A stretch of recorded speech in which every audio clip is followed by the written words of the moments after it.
Beterbiev to the one and only Tszyu.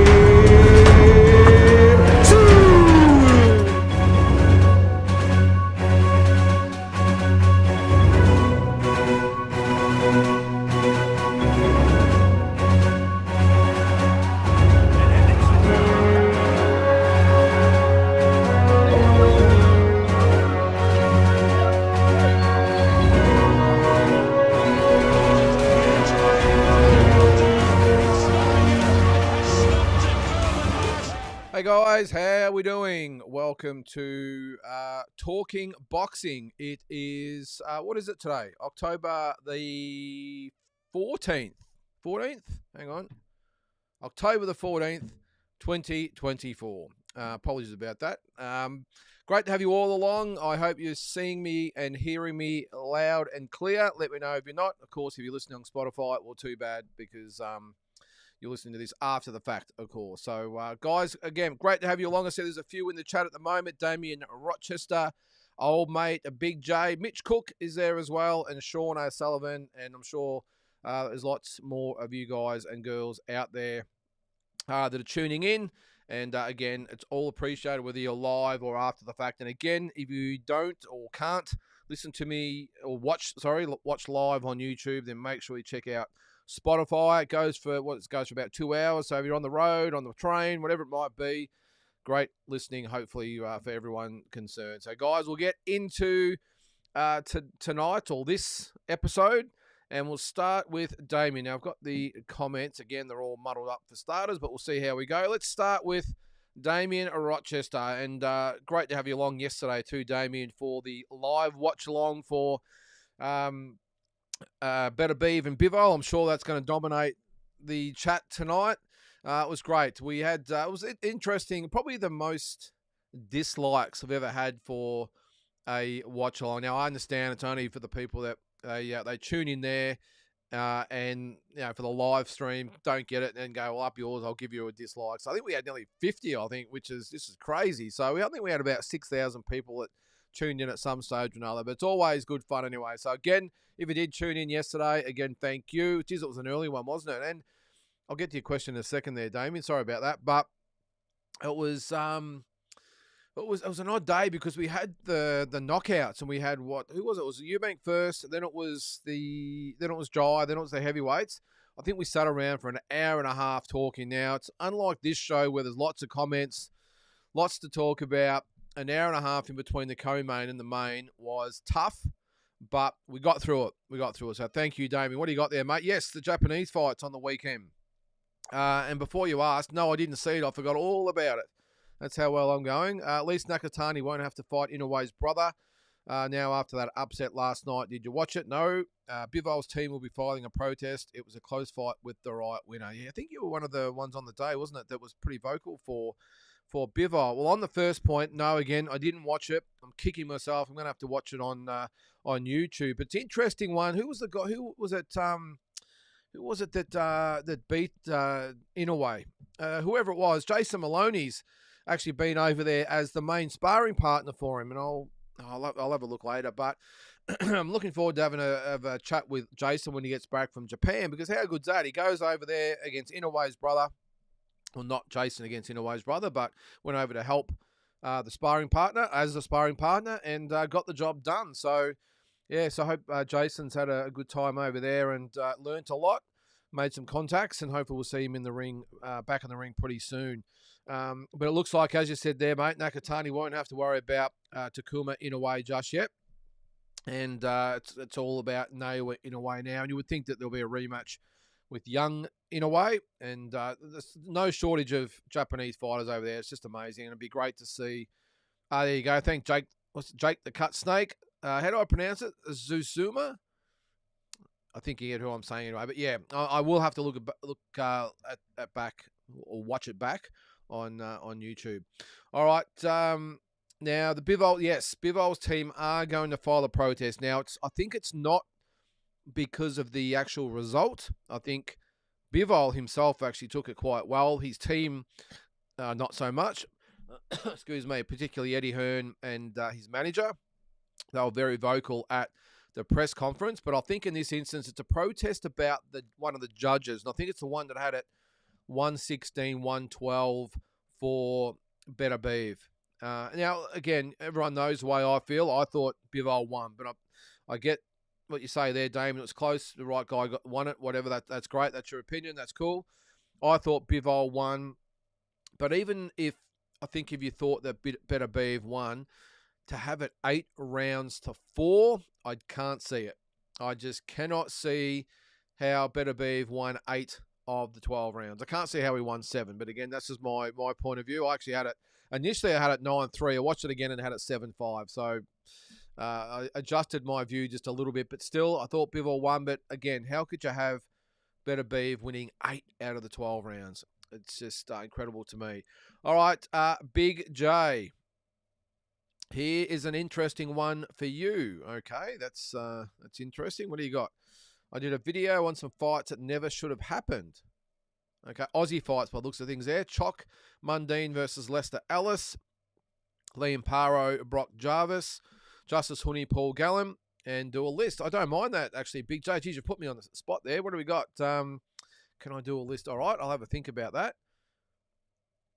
What's that one? Green versus Briggs. Okay, well, straight off the top of my head, Big J, and again, you've sort of caught me on the hop a little bit there. I would say Michael Zarafa and Chalk Mundine would definitely be there. That fight should never have happened. I was not happy about that fight at all. There's nothing worse than seeing elite or former elite fighters that just come back and they just get demolished like that. That was not the way that Chalk Mundine should have went out. So that was probably the first one. Probably maybe another one. Joel Camilleri, Sam Solomon. That's probably another recent one. That was really, really sad. Now, all due respect to Joel, you know, he's a guy that has a crack. Always turns up to fight. He's great, but Joel Camilleri should not be stopping Sam Solomon, former world champion, in about a minute, I think it was, and that was just shocking. And just probably one, I won't spend too much time on it, Big J, but one that, in my opinion, it wasn't a mismatch or anything, but one that should not have happened. Lester Ellis up against Barry Michael. Barry Michael ruined Lester Ellis. Lester was an absolute freak. At 19 years of age, he somehow was goaded in, or his management was goaded into a fight with Barry. Barry did it beautifully, got stuck into Lester, and this has got into his head mentally. He agreed to the fight at 19 years of age. I mean, my son is 19 years of age. And to think that he would be in with a 30-year-old, like, hardened pro, I just struggle to get my head around it. So I know it was a bit different back then, 40 years ago. The young guys grew up a lot faster. They're a little bit mollycoddled these days, a little bit in cotton wool, but still a 19-year-old kid up against a 30-year-old established elite seasoned pro fighter. I just, again, can't get my head around it. So bad management there. But there's just a couple for you anyway, Big J. I'll have a think about it, actually, and see what we come back with.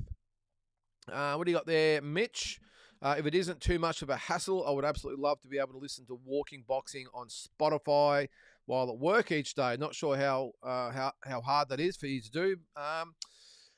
It's not hard, Mitch. The problem is I only sort of go for 15 or 20 minutes. They're not really, I suppose, entertaining. You could probably string a few together, I suppose. But if you want me to do it, it's easy to do, I think. It's easily done. Worst case, Mitch, just put YouTube on and listen to the sound. I'm assuming it's sort of the same. It's probably not the same sound quality as what you get through Spotify. But again, if you just put this on or put the video on in the background, I'm sure that'll do the job. But I'll have a look at it anyway, mate. And if I can do it, I will. But again, they only go for 15 or 20 minutes, so I'm not sure it's going to fill much of your day. But we'll see how we go. All right, Big J. Jai dominated. Looked incredible. Tim will have to do an even better performance to beat Jai. I think that Jai is a better over than Tim, despite overall, is it? Than Tim. His resume is better than Jai. Skye getting better. I think I made sort of sense of that, Big J. So, yeah.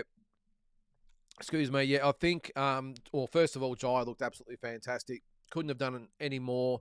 And at the time of watching the fight, I was surprised that the corner threw the towel in. But I did watch the replay or the round that it got stopped, and probably looking at it in hindsight, I think it was a great decision by the corner. I think too many times we criticise corners for not stopping it early, or the referee by not stopping it early, not looking after the fighter.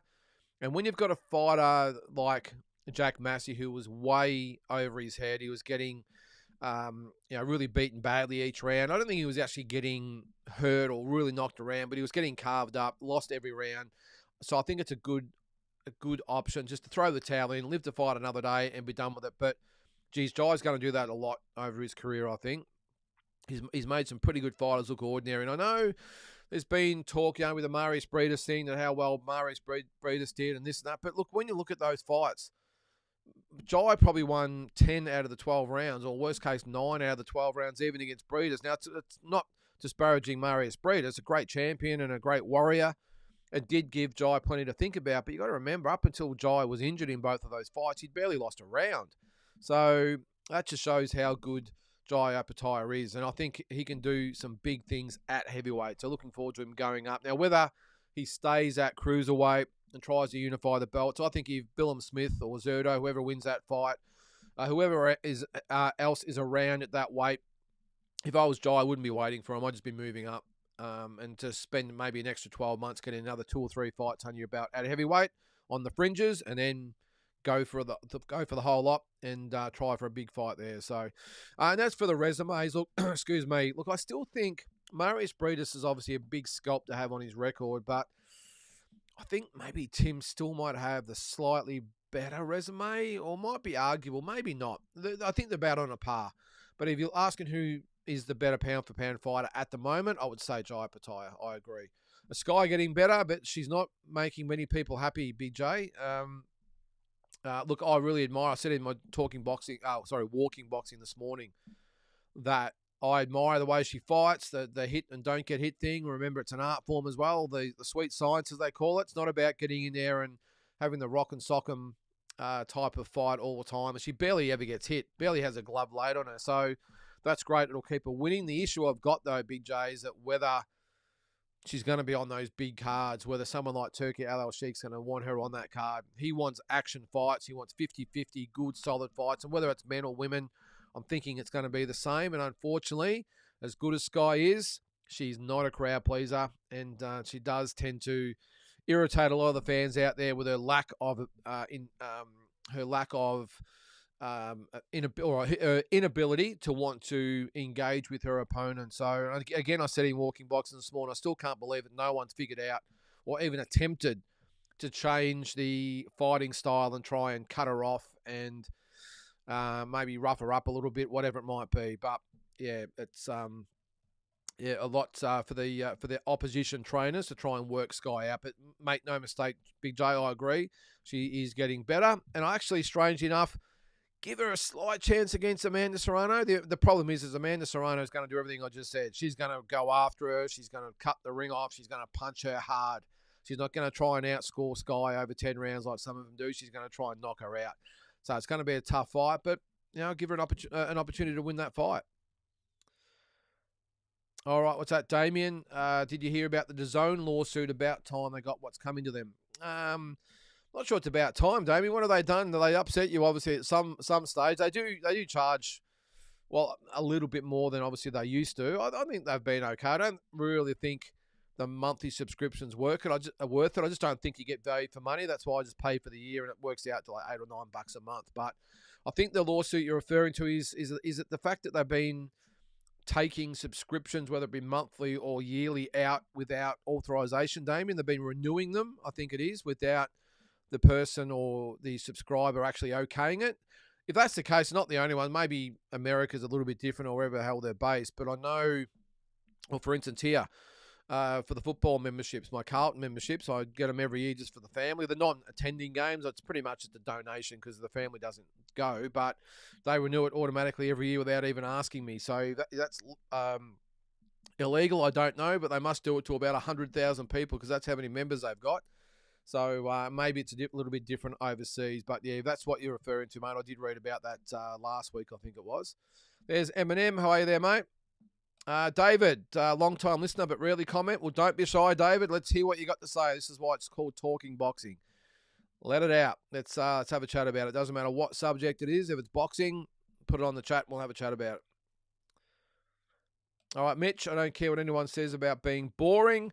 The whole point is to hit and not get hit. This is Skye we're talking about, and no one does it better. Future undisputed. Yeah, as I just said, Mitch, I think, she's a very, very good young fighter. Oh, not so young. She's 29 these days, but for a female, she's still young, under 30.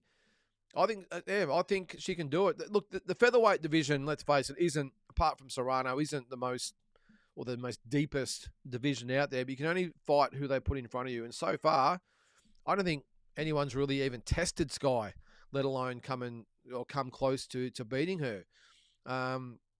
She's lucky to lose 2 rounds per fight. So it's all you can do. So I'm with you there, Mitch. Asbots, what do you got there, mate? All going full conspiracy. They paid off the judges to go for the Muslim. Bivol won. I haven't scrolled down a bit there, mate, but I'm sure there'll be a few people that disagree with you there. Look, I don't know. Again, while I thought Bivol won, I don't think it was rigged or anything like that. I just simply think that the judges just saw it differently to a lot of people out there, me included. A lot of fans out there fully agreed with the 8-4 for Beterbiev. Again, I 100% disagree with that. But I think you've just got to accept that fans, judges, promoters, managers, whoever it might be, they all see it differently, and you've just got to accept it. Again, I thought Bivol won 7 rounds to 5, worst case. But obviously the judge that saw it 8-4 doesn't think that way, and they all have different vantage points, all looking for different things to score it.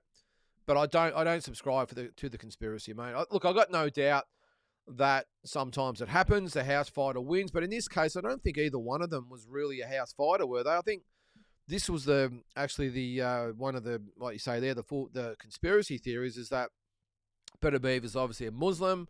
It's a Muslim country. Turkey al-Sheikh is obviously Muslim, and so it goes.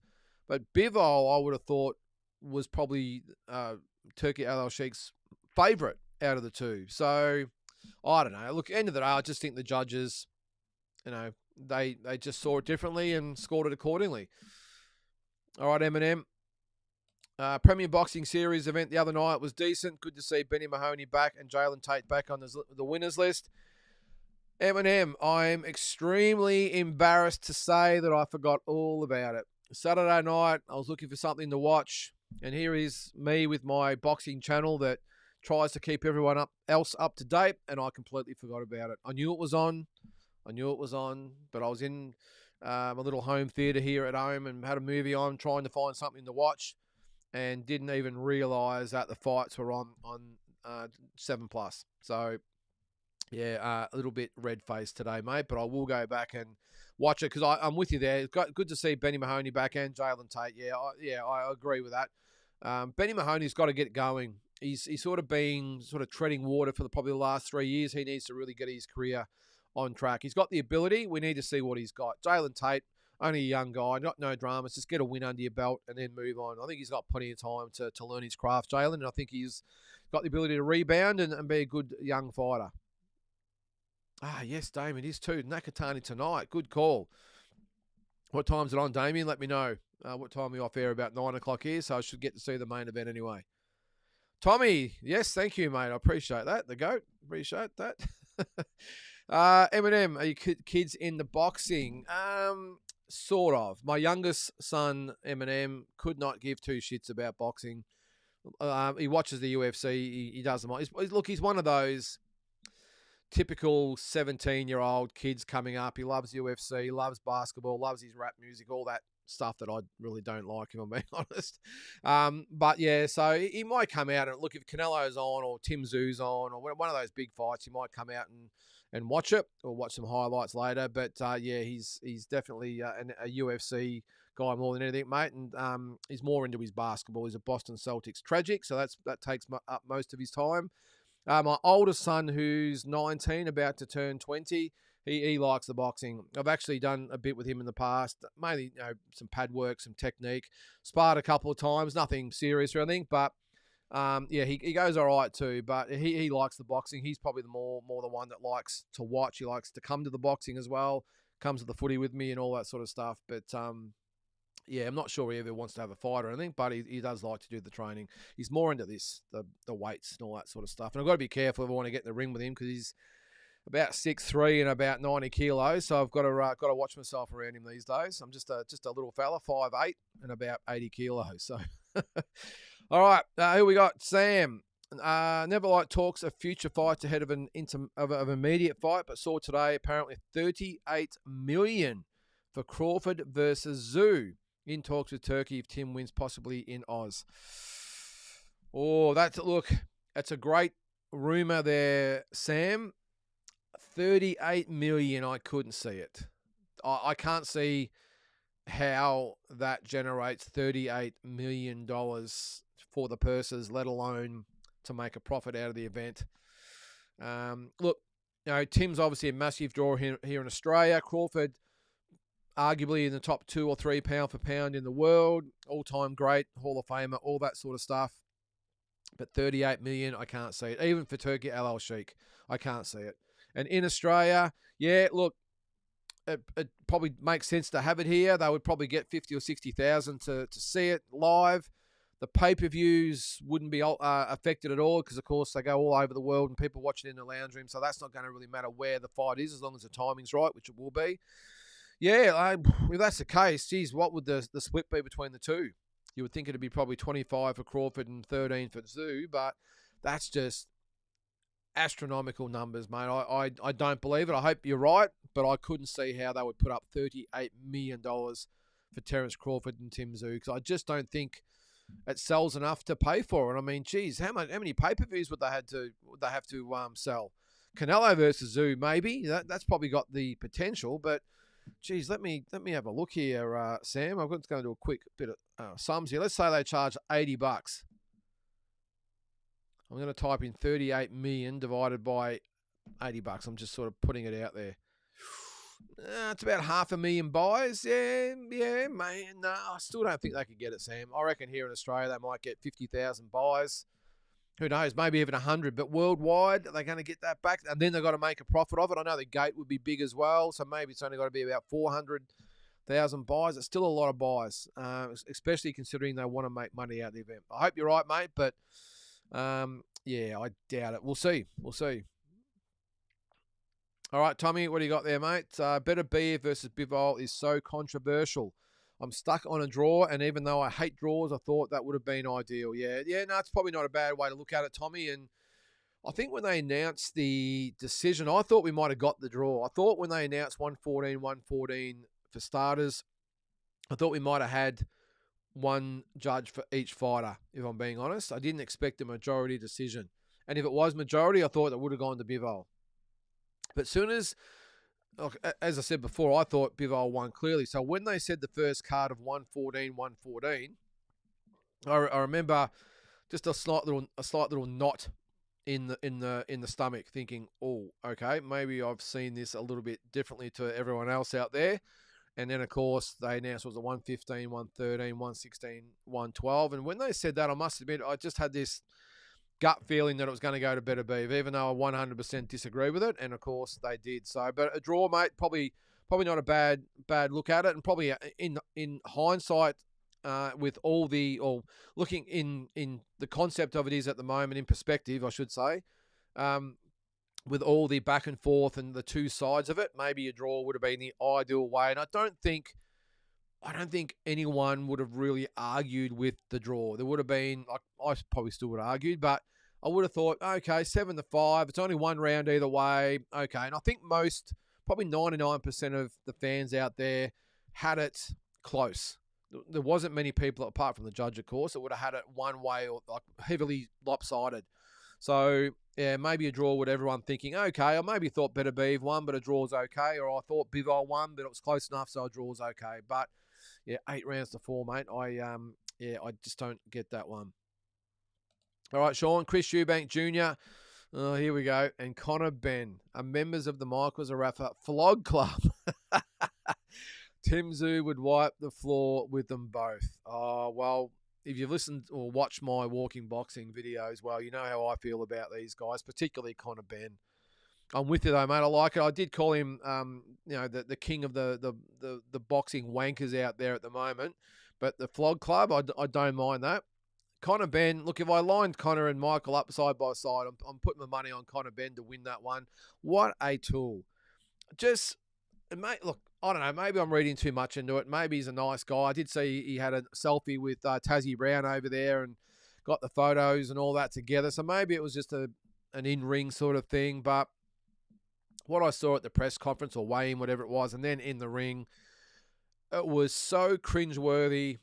I think it was probably beyond cringe, if I'm being honest. And just, I know it was orchestrated. I know they would have said, let's get up there and get the wheels turning for the May fight, whatever it is. But, Conor Benn, this is a guy that, what's he fought once a year for the last couple of years? I don't know. I'm thinking the last 3 years, one fight a year if he's lucky.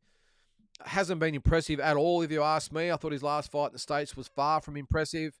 Hasn't really done anything in the sport. 100% riding on the coattails of his dad.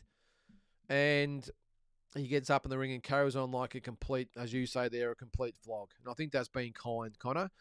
And look, I've always thought Chris Eubank is one of the king flogs as well, Sean. But look, out of it all, I actually think in the last few days, I know he's been fighting, so he's probably been not in that right headspace to get into it with Conor Benn. But I actually thought in this instance, he hasn't been too bad. I know that will probably change in the lead up to the fight, but I actually thought he was quite sort of relaxed in the whole thing. And the thing I didn't like as well, Conor Benn, when he pushed his head into the guy's just come off a 7-round fight, and you're pushing your head into him and trying to get in his face. Just trying to have a little bit of class, Connor. I understand it's the way of the world these days, and probably always has been, but now it's just highlighted more because we've got so many cameras on it these days. Nothing escapes the iPhone or a camera or what do you call it, a GoPro, whatever these days. But geez, these guys, especially Connor, yeah, he's probably top of my list. Sean, if you've got that Michael Zarafa Flog Club, I've got Conor Benn at the top, 100%. All right, what do you got here, Tommy? Lynden, how about Ben Whittaker? I've watched that a couple of times today, and it looks like he flipped them both over purposely. I hate calling a boxer a quitter. Who am I? But the optics didn't look good. I agree with you, Tommy, and I didn't see it on the day or the morning because I wasn't up early enough. But I did watch the replay yesterday afternoon, and yeah, I've got no doubt that Ben Whittaker was probably to blame in them both going over the ropes. And there has actually been, you talk about conspiracy theories, whoever brought it up before, but there was talk that Ben Whittaker's corner, and you saw the fight, he was fading. He was under a bit of pressure. What was the 5th round out of, I think it was only a 6th rounder, but 5th round, you could see he was starting to really feel the effects. Cameron wasn't it? He was coming on strong. They've gone over the ropes, and allegedly the corner has told Ben Whittaker to play it up a little bit so that they can call the fight off, and they got a draw out of it. Not what you want to see, Tommy, or what was it? So we sort of seen similar things like that. Who was it? Stevie Sparks and Montana Love, wasn't it, when they went over the ropes? But I think in this instance, I think Ben Whittaker was to blame. Yeah, and you're right there. The optics did not look good at all, and the tactics afterwards to have a nice easy way out. Yeah, I didn't like it either, mate. All right, David, Maurice Breedis easily better than any of Tim's opponents. He all but beat Usyk and took him to the limit. Yeah, good call, David. That is a very good call. I didn't really take that into consideration. Look at the opponents from both. I think really in my opinion, the only real credible opponent on Jai's resume is probably Maurice Breedis. I know he's had a lot of other international wins, which is great, and nothing against that. You got to build your record. You got to have in between fights. You got to have, sometimes you just get told to fight whoever it is, and you just do it, which I'm thinking has happened with Jack Massey. They've probably seen his fight with Parker and thought, okay, this guy's tough and durable. Let's put him in with Jai and whatever it might be. So it's not Jai's fault. But I think Maurice Breedis is the only real elite fighter on his record. And I suppose you look at Tim. When you go through them, you've got, started with probably Jeff Horn back in the day. Arguably, it's up to you whether you think he was one of those elite fighters. He did beat Manny Pacquiao, whether you thought he won on or lost. I think Jeff was pretty much shot, though, at the time, so I'll put an asterisk beside that one. But who else was there? You've got Tony Harrison. You've got who beat Charlo, so obviously he can fight. You had Ocampo, obviously very limited. Fundora, who actually beat Tim regardless of the circumstances. Inoue, limited, I would have thought. Just trying to think. Dennis Hogan, limited. Stevie Sparks, super welterweight, super lightweight. I'm not trying to pick holes in Tim's opponents here, but you're probably right, David. Just Marius Briedis alone would definitely beat any of, or be better pound for pound any of Tim's opponents. So, yeah, good call. And you're right, he gave Usyk all he could handle when they fought. So, yeah, very, very tough fighter, and I'm sure he'll end up in the Hall of Fame at some stage. Tommy Eubanks was spamming uppercuts like crazy. He has his hands down, still sort of like Roy Jones. It's a shame he got rid of Bomac. Yeah, that's right, he did too. I forgot about that. Of course, Bomac, he probably can't travel out of America these days, can he? I'm not sure, but yeah, although I actually thought Eubanks looked pretty good. The opposition left a lot to be desired. Let's not beat around the bush, but I thought, I'm with you. I don't want to see him fight like Roy Jones Jr. either, Tommy. I was actually glad when he parted ways with Roy Jones, because there's one thing to be trained by someone. Now, I don't know whether it was a matter of him like Roy Jones actually forcing that style on Chris Eubank to fight like him, or Chris Eubank sort of took it upon himself to try and fight like probably his idol in Roy Jones. So I'm not sure, but I'm glad he sort of got away from Roy. I'm with you there. He sort of did have a little bit of the style of Roy Jones, but it wasn't the same style that he used when he was with Roy, and got himself into a little bit of trouble in those fights and beaten as well in those fights. So, yeah, again, I thought he looked good. He looked as good as he probably could. I liked his sort of counter punching, some good body shots in there as well, and like you say, they're uppercuts. But yeah, it'd be interesting to see what happens with the Conor Benn fight if it does, of course, in fact, happen. I think he might be a bit big for Conor Benn. I think big size difference between the two. What's Eubank? He's a middleweight, and Ben is a welterweight. So it's a big step up in weight for Ben. Takuma Inoue got outworked and beaten fairly wide on my scorecard. I guess Junto is going to fight the winner, and hopefully we still get Inoue Junto in 2025. Well, that would be the logical route there, Tommy. You would think that unless Inoue and who was it? His opponent, you said it before, I can't remember his name. Maybe they'll have a rematch first, or Junto Nakatani will fight the guy that beat Inoue over the weekend. That might happen, but I got a feeling we'll see a rematch first. I would think it'll be Inoue and what's his name? You did say there before. Who was it? Hang on, I'll go back. You've got the better of me now. Is that Susuma? We'll call him Susuma. So I would think Inoue and Susuma will have a rematch first, and then Junto Nakatani would fight the winner of that. You would think. Damien says, this is about DAZN. How do you charge another month if you cancel? So 2 months for one, it's pathetic. Yeah, well, if that is the case, Damien, if you have been cancelling or not renewing and you're still getting charged for it, because I think from what I read, Damien, I think what they were trying to get away with is that the customers were just either not seeing what they were doing or not bothering to chase it up, or maybe they'd rang and cancelled it, but still it might have been 2 or 3 months might have passed and they've just let the money go and not really sort of chased it. So that's probably why, obviously earning a lot of money out of doing that. So maybe that's what the lawsuit's over. But I'm not sure whether they've done so bad apart from that, of course, how they've done so bad for the boxing public, Damien. I think they've actually been pretty good. I don't really rate the telecast, if I'm being honest. I think for what they're trying to provide, I just don't like the commentators. I don't like the hosts. I don't like the whole production of the whole thing. But when you're paying less than $10 a month, I mean, what else can you expect, I suppose? Hanoi. Blues just extended Wiedering for too long. Well, it was only an extra 6 years, Hanoi. He's only 34 by the time his career's up, or these contracts up. So this seems to be the landscape these days, Hanoi, doesn't it? You've got I think not as bad. And I don't want to talk footy here again, by the way, guys, but it is trade week in the AFL. Not as bad as what the Saints did with Max King, mate. They gave him an 8-year contract. The guy only plays about 8 or 9 games a year, and when he does, he's not that great. And they gave him 8 years. So yeah, not. I don't think when you got someone like Wiedering who plays about 20 games a year, I don't think you can compare that to Max King. But anyway, what do we got? Still on the footy. Any thoughts on the next NRL AFL boxing night? Not sure who's fighting though. Now that's not sure who's fighting. I think you said there. Now that is the No Limit show in November, isn't it? Or December, whatever it is. It might be November, because they're obviously talking about bringing Paul Gallen out of retirement to fight whoever that other rugby league player was. Don't like it, Hanoi. I don't like it. I don't like the NRL or AFL fight. And look, the NRL ones actually aren't too bad because you normally got two big guys and it's entertaining and they are normally really evenly matched and they put on pretty good fights.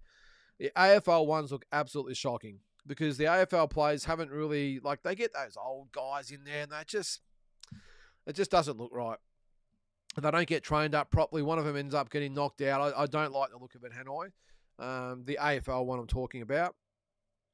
The NRL I'm not too stressed about, but I just don't want it to get the amount of attention that they get. I know that's why they put them together in the first place. But when you've got the NRL fight nights, out ranking or out or the buys outnumbering normal good solid fight nights, that's what's wrong with boxing in this country. That's probably why they don't bring those big fights here, or rarely anyway, because they just can't get the eyeballs on the event. People would rather watch NRL or AFL fight night. So, but look at that AFL one last year, or earlier this year, the one in Adelaide with Kane Corns against Nathan Brown. That was just embarrassing. We saw Cam Mooney against the Essendon player, Bell Chambers, I think it was, get knocked out on one of the cards last year. It's just a shocking look, Hanoi. And I did see someone say it today, and it does make a bit of sense with the NRL and AFL, all the attention on head knocks and the CTE and all that sort of stuff, and the medical or the problems that they're having with their brains and after they retire. Why are they promoting this? And I hate to point the finger, but No Limit are looking to profit off that exact thing that we're trying to protect against.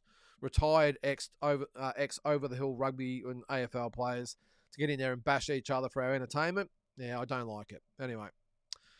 All right, Tommy Turkey, from what I saw, said Bivol won by 2 rounds. He did, Tommy. It's exactly what he said. Hanoi, do you think the judges should be in a TMO room? What's that? Elaborate there, mate. With multiple screens and not ringside. Maybe could get fairer results. It's not a bad idea, Hanoi. Like they do with the football. Both AFL and NRL, and I'm assuming lots of sports all over the world probably do it. Not sure what it's called in the NRL, Hanoi, but it's what is it? What is it in the AFL? Whatever it's called anyway. It's just gone straight over my head. But they're actually in a room and they view it on screens rather than in person. I don't mind it. That's a really good idea, Hanoi. Would that be open to them discussing it amongst themselves? Who won the round? Maybe they could be in separate rooms. Maybe they could get vision of replays. The only problem, I was just going to say, normally the referee goes around and gets the scorecards in between rounds. I'm just wondering how they do that, but obviously it would probably be able to be submitted online. Get with the technology these days. Maybe it's got to be submitted by an app or whatever it is, and it goes, and that's the way it's formulated. Don't know. What would be interesting is if they had the live scoring, how that would affect things. Like you imagine yesterday with Beterbiev being in front by that amount of rounds.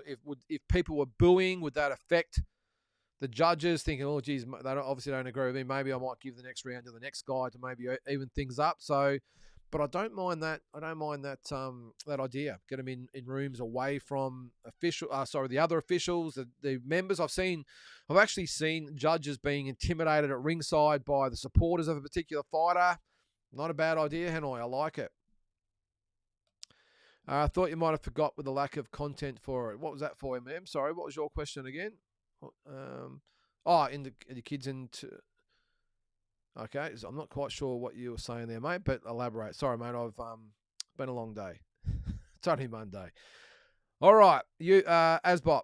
Eubanks has got so much natural athleticism and talent, but his career has never really reached maximum potential, it seems. I hope we see the kind of fight Canelo destroys him. Well, based on what we saw yesterday, Asbot, even actually before we saw yesterday, I think Canelo would stop Eubank very, very easily unless he carried him. I just don't think Eubank goes with him.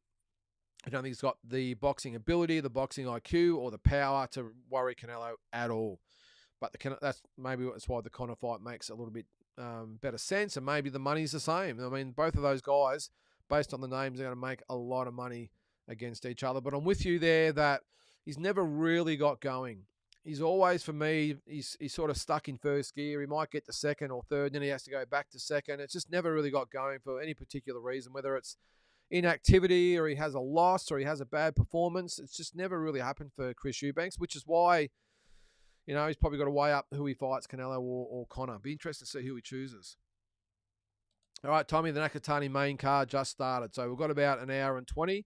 So I'm assuming we'll get a chance to watch the main event. Keep us updated there, Tommy. All right, Tommy. Eubank's career has been so frustrating. I do like the Ben fight and thought it was good promotion, him getting in the ring, uplift the Ben band in UK and let them scrap. Yeah, well, that's the other thing we've got to consider. There is talk, of course, it's going to be in Saudi Arabia. That would be an injustice. If Chris Eubank Jr.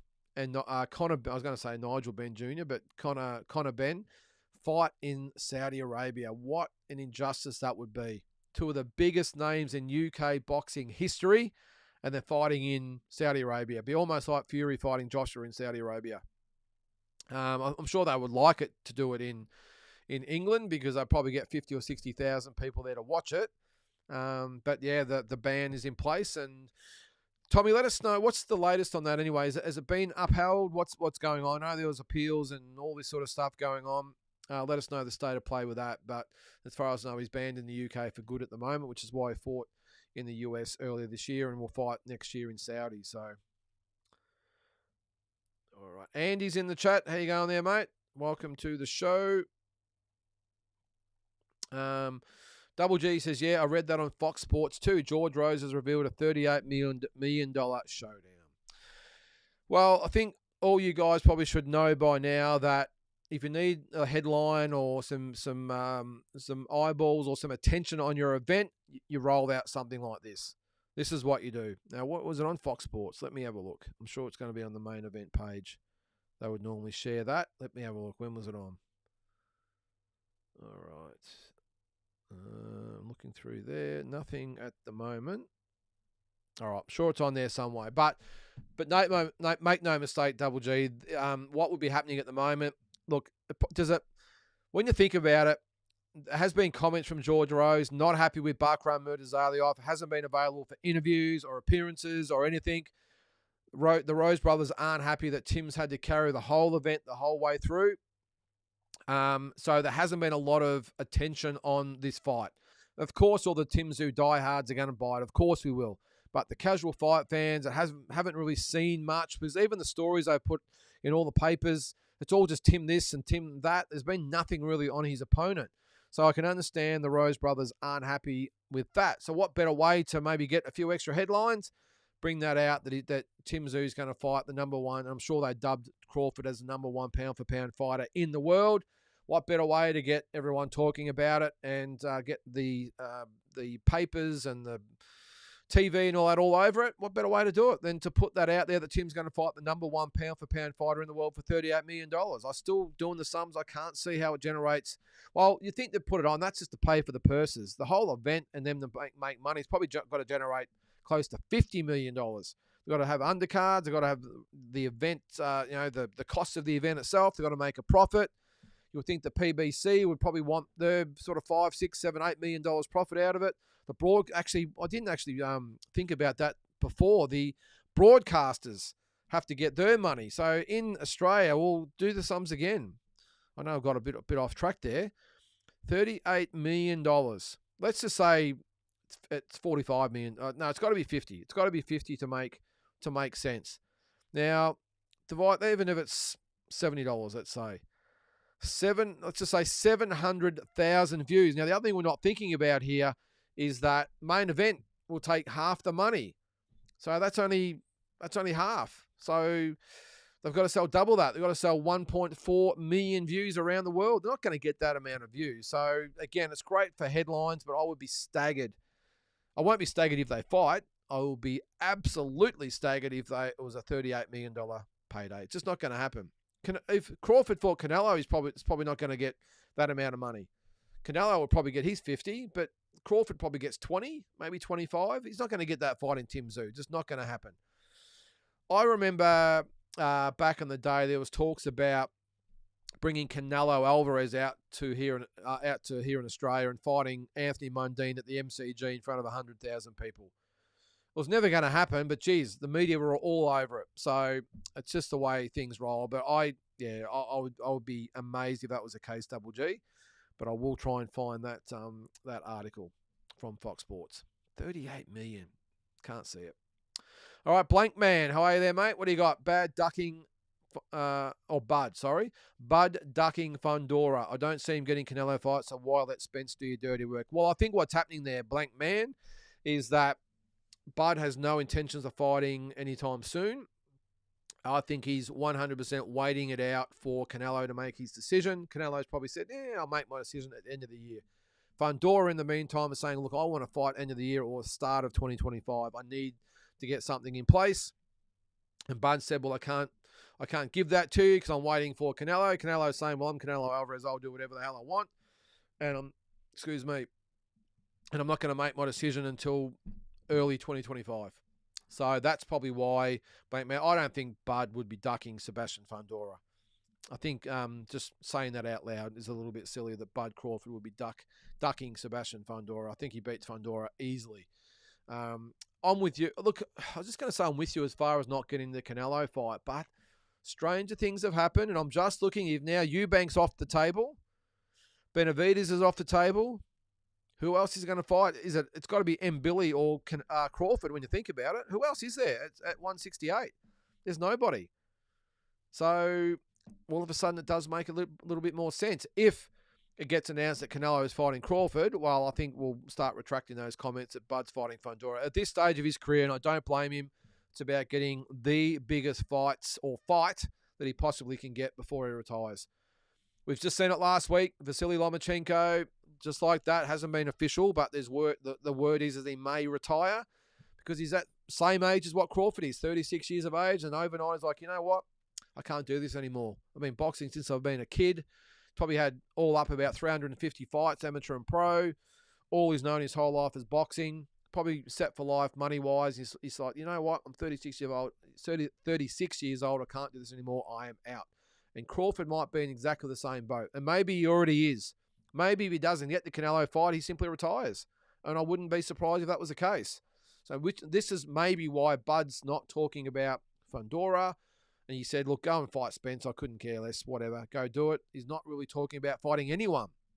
And I think we could tell in the Madrimov fight that this is not the same Bud Crawford that was so switched on against Errol Spence. And I know the levels of fighters are in against some, a lot of the times has an impact on the way they fight. And Crawford at this stage, I would think, needs to be able to get up for the fights. And I think it was blatantly obvious against Madrimov that he just really struggled to get motivated for that fight and almost lost the fight. So maybe he's thinking, I can't get up for these other guys anymore. It's got to be Canelo or I'm going to retire. So we'll see. Robbie McKean, how you going there, mate? What do you got there? Been watching you walking boxing for the last month. Really enjoy it. Thanks, Robbie. Appreciate that, mate. 2 questions. All right. 1, how do you film walking boxing? Is it like a GoPro or something? And 2, is Tara Brown to fight Skye next? Tara Brown to fight Skye next for the WBC belt. I have it's not here at the moment, Robbie, but I actually have a camera. It's not a GoPro. It is a DJI Pocket 3, Osmo Pocket 3, it's called. Again, I normally have it on the desk here, but it's not here at the moment. It is an awesome little camera. It's about sort of this big. If you're watching on here, if you're listening later, it's about the size of an iPhone, about the length of it, and it's got a little screen on it. I can twist the camera around. It's got a gimbal on it, so it's like one of the flying drones. It's got a gimbal so it doesn't rock and get shaky or anything like that, which is good. And I can put it in my pocket. I can just rip it out and just film, put it back, and put it in. I just then transfer it to my phone and upload it to YouTube. I hope that answers your question. Next week I'll bring it on. But it's only a really, really little camera. If you haven't seen it, check it out. If you're into filming and that sort of stuff, it is unbelievable. 4K, just perfect vision, and it's so inconspicuous. I have been pulled up at the airport a few times though, Robbie, because it's grey. It's only, it's cylinder-like looking. It looks a little bit like a weapon. I've had a few security guys that want me to pull it out and show them. That's what she said. But anyway, we'll move on. But yeah, so that's what it's called, a DJI Pocket 3. So look it up on YouTube. They have heaps of videos on that. The other one there, Tszyu Brown to fight Skye next. Yeah, that's a dangerous fight for Skye. I was talking before about someone being able to test Skye. Well, Tszyu Brown is it. She is tough and hard. Well, she has 17 fights for 11 knockouts, I think it is. So you very rarely see a female with a record like that. Considering that someone like Clarissa Shields is at, 1, 2, 3 knockouts, whatever it is in her career. And she's had 11 out of 17. So, and I'm glad you like the walking boxing there, mate. Keep on the lookout every morning.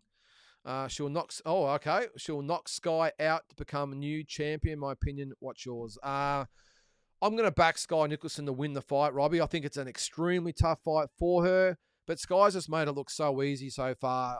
Look, if Tszyu Brown can close that distance and solve that puzzle that we all talk about with Skye, about how to get close, how to cut her off, then obviously she's a chance. Because if it's toe-to-toe, Tszyu Brown, like you say there, makes sort of mincemeat out of Skye, knocks her out. But I think if Skye boxes the way we know she can, gives her lateral movement, pivots off to the side like she does so well, doesn't let her opponents get close. If you watch the way Skye fights, she's a tall featherweight or tallish, but she's got a long reach, and she leans back, which makes it extremely hard for opponents to get to her. Because what she does, she leans back, and her opponents, as they come to her, then she recoils and counters them on the way in.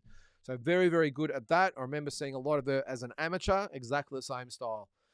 Exactly the same style, but it works so well. The advantage, though, in the pros is that over 10 rounds, it takes a long time to sort of get to her, and she just keeps picking you off. When the amateurs, you can just sprint after her for 3 rounds and hope for the best. In a 10-round fight, extremely hard to get near her. So, yeah, let's just hope we get it, Robbie. And I think I would like to see Skye fight her because she's done a lot of talking, Skye, and so far she's backed it up. But I don't think the level of opposition has been great at all. I want to see her fight Tszyu Brown and beat Tszyu Brown and be taken seriously by the skeptics out there. Sam, yep, no conspiracy. I might be a fair way behind here, am I? Sorry, guys, that comment was a while back. No conspiracy on Bivol Beterbiev. Turkey's already calling for the rematch. Yes, he is. All right, remember how Turkey was shunning Tszyu? Yeah, well, he soon realised IBF belt matters in undisputed. Yeah, that's a good call there, Andy. If Saudi's willing to put up that kind of dollars, cool, just happy if it happens. Yeah, this is with Crawford. Yeah, well, yeah, exactly right there, Andy. They sort of forgot that to become undisputed champion, you need all the belts.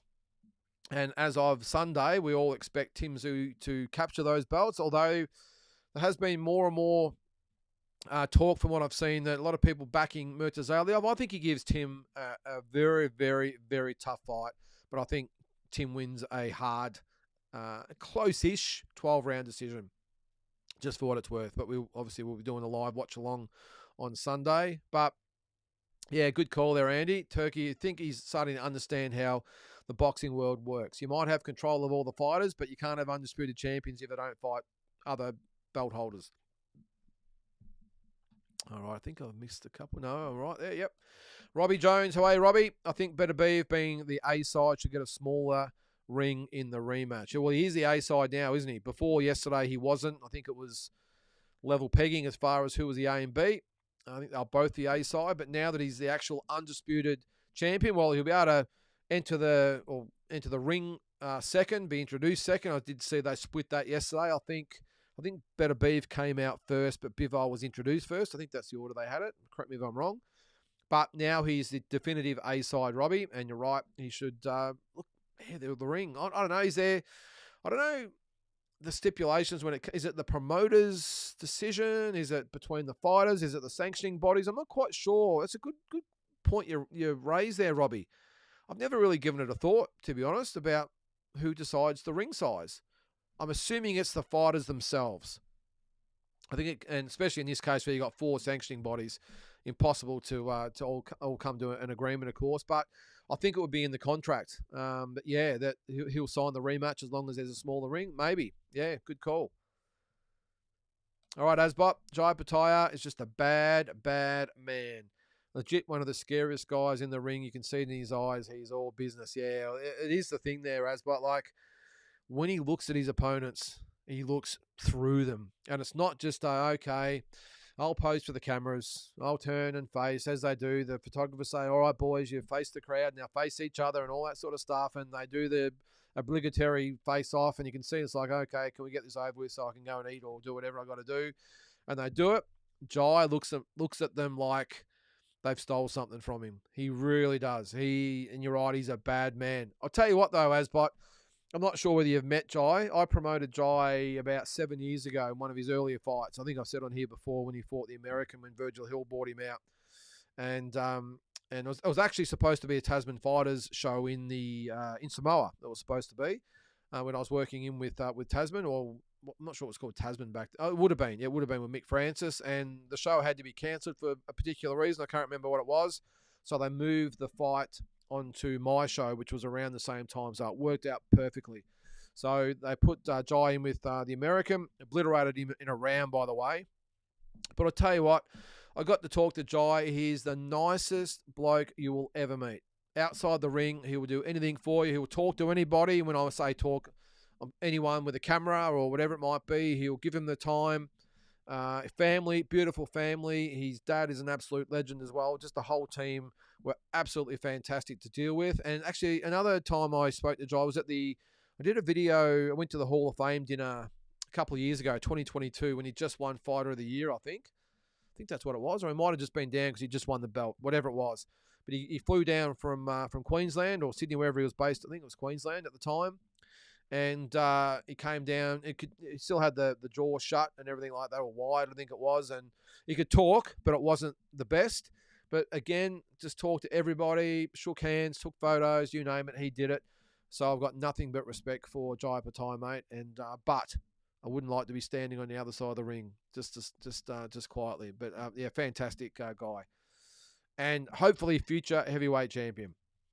All right, Black Man, Canelo fans are upset. No Bivol rematch. He'll never fight Arta. Yeah, it's an interesting one, Blank Man. And now I think he obviously talked it up about a Bivol rematch, but I've got a feeling deep down that his team didn't want the Bivol rematch. I think his style for Canelo is all wrong. The way he fights, the way he's busy, the way he's in and out, doesn't stand still, doesn't fight to Canelo's his speed or fight speed, whatever you might want to call it, his pace. So he was all wrong for him. And I think Canelo realized very, very early in that contest, thinking, hey, hang on. These guys are supposed to be easy. This guy's far from easy. I think with Arta, I know this is a very controversial call. I think Canelo could do okay against Arta. The only thing is the size difference. I don't think the fight will happen. I'm with you there, purely because Canelo's in that twilight phase of his career where they're only going to take the fights that make the most sense for him. And Arta Beterbiev certainly doesn't make sense as far as his legacy goes. But I just watching the fight yesterday, and I saw some other highlights. It just got me thinking that a prime Canelo, I think, and he's not prime, of course, now, but could the styles, I thought that Canelo could actually beat Arta Beterbiev. And I know everyone's going to come at me about it, but again, just a gut feeling. I just think Canelo's ability to evade punches, he's underrated boxing IQ. Arta's not the most graceful guy. He's really not. He's really not that guy who, like a Bivol, who can just give you all sorts of different types of styles and pace or tempos. Arta Beterbiev doesn't do that. Very, very, very predictable. And that would work into Canelo's favour. So I'm not in the camp that says that would be a mismatch. I think Canelo's got every chance to win that fight. Does it happen? I don't think so. Just because it doesn't make sense for Canelo to fight someone like Arta Beterbiev at this stage of his career. Let me know your thoughts. All right, Andy. I don't think Bud is ducking Fundora. I think they have the mentality Spence rematch sells more, so wanting unification to sell it. Do prefer Bud if he just fought Fundora. Yeah, good call there, Andy. But as I said, mate, I just don't think... I certainly don't think Crawford's got, or Bud has got any real thoughts or desire to fight Errol Spence again. Why would he? He absolutely wiped the floor with Errol Spence last time. How is he possibly supposed to get up and better that performance? So I can't see that Spence-Crawford fight happening. Even if Spence beats Fundora, I'd still be staggered to see a rematch. And I wouldn't blame Bud for saying, why would I fight this guy again? Absolutely took him apart the first time around. So it's not really about belts anymore for Bud. look, if it is about, look, if it does come down to this is in his mindset, I want 154-pound undisputed. Well, of course, it makes sense to fight the winner of that fight. But if it's not about belts anymore, I think we all just speculate that he wants all the belts. Maybe he said it along the journey. I don't know. But I would have thought at this stage of Bud's career and the legacy that it's in place for him, does it really matter that he doesn't win undisputed? He'll always be a 4-division world champion. Is it 4? 1, 2, 3, 4-division world champion. So whether it's 4 times undisputed or whatever it might be, doesn't really matter. So I would be staggered again. I've been staggered a few times tonight, haven't I? I'll be very surprised if he fought Spence again, even if he fought and beat Fundora. Nothing to gain out of it at all. Nothing. And how do you get up for that fight? How does Bud Crawford at 36, probably 37 years of age then, get up for a Spence rematch? I just don't see it. G'day, Jules. Evening all. I didn't hate the Beterbiev decision. Immediate reaction was Arda edged it. Okay, but Bivol to get the decision. Draw might have been fair, but disappointing for fans. A rematch, yeah. I think that's the overwhelming consensus of the whole thing, Jules, is that whether you thought Beterbiev won or Bivol won, I thought everyone thought it was close. A draw would have been better. And the good thing about it is we'll get a rematch. So, all right, what do we got here? Damien. Change of topic here. Devin, oh no, it's not. It's the Michael Zarafa Flog Club. Devin Haney, number 1. A close second is Conor Benn. What has happened to Conor Benn? I've never really even heard his name mentioned like this before, and all of a sudden he's in the top sort of 2 or 3 flogs in boxing at the moment. Devin Haney, yeah, not a bad call, Damien. Look, I'm still going to stick with Conor, but I would have Devin Haney at number 2. Good call. Who else? Put some more names in there, guys. Who are the biggest flogs in boxing? We've got, what have we got? Devin Haney, number 1. You've got Conor Benn. I've got Conor Benn, then Devin Haney. I'm not going to comment on Michael Zarafa because he does get a little bit bent out of shape if you don't talk well about him. So you just don't need that aggravation. Anyway. Asbot, the Ben Whittaker fiasco looks sus to me also. Yeah, it did, mate. We need Jai undisputed already. Would be amazing. Anyone in the chat played the new game yet? That's the undisputed chat. Undisputed game. Let us know if you've tried it. I'm 50 years old. Should I be playing undisputed boxing games? I want to play it, but should I? I'm going to play it, I think. I'm going to play it. I don't really play video games. I don't mind the AFL one occasionally, but I don't really get into them too much. But from all accounts, it does look pretty good. So we'll check it out. If you've played it, let us know in the chat. All right, Tommy, I thought Ben looked like a beast, but after that failed drug test, his explosiveness and power doesn't look the same. Last few fights were very lackluster. Strange that, isn't it, Tommy? For someone that says they've never been on anything and innocent, isn't it just coincidence, do you think, that before he was accused of this and found to have some sort of stimulant in his system, that he looked unstoppable and now he looks human? Very strange that, isn't it, Tommy? And if that is the case, well, he's just gone to number 1 with a rocket, if that's the case, in the flog list. All right. Jules, again, what do you make of all the talk of Beterbiev fighting Jai? I don't know what weight they're talking, but surely it's pure fantasy. I would think it's fantasy, Jules. I would think it falls into the category of Turkey LL Sheik with his little dream fight list. I'm thinking, like, he likes to keep it in-house, of course, with his list of favourite fighters. And, of course, it's great that Jai's part of that list, by the way. I don't think it happens. I'm sure it could happen. I'm sure some money will be thrown at Beterbiev. I would think it's just too big of an ask for Beterbiev. As good as he is, he's probably in the top 5 pound for pound now. I'd just look 175. He'd have to put on over 10 kilos to fight Jai Opetaia. It's a big ask. At the same weight, it'd be a fascinating fight. You'd probably almost, I think at the same weight, you would tip Beterbiev if they were naturally in the same division, but they're not. Beterbiev going up to cruiserweight to fight a big, strong Jai Opetaia. I think Jai Opetaia wins that decisively. I really do. I know Beterbiev, look, as I said, top 5 pound for pound, might even be higher now with a lot of people's lists. I just think that is a mountain too high for Beterbiev to try and fight Jai at cruiserweight. So maybe there's a catch weight. I don't think there would be. I don't think Jai would come down to fight him.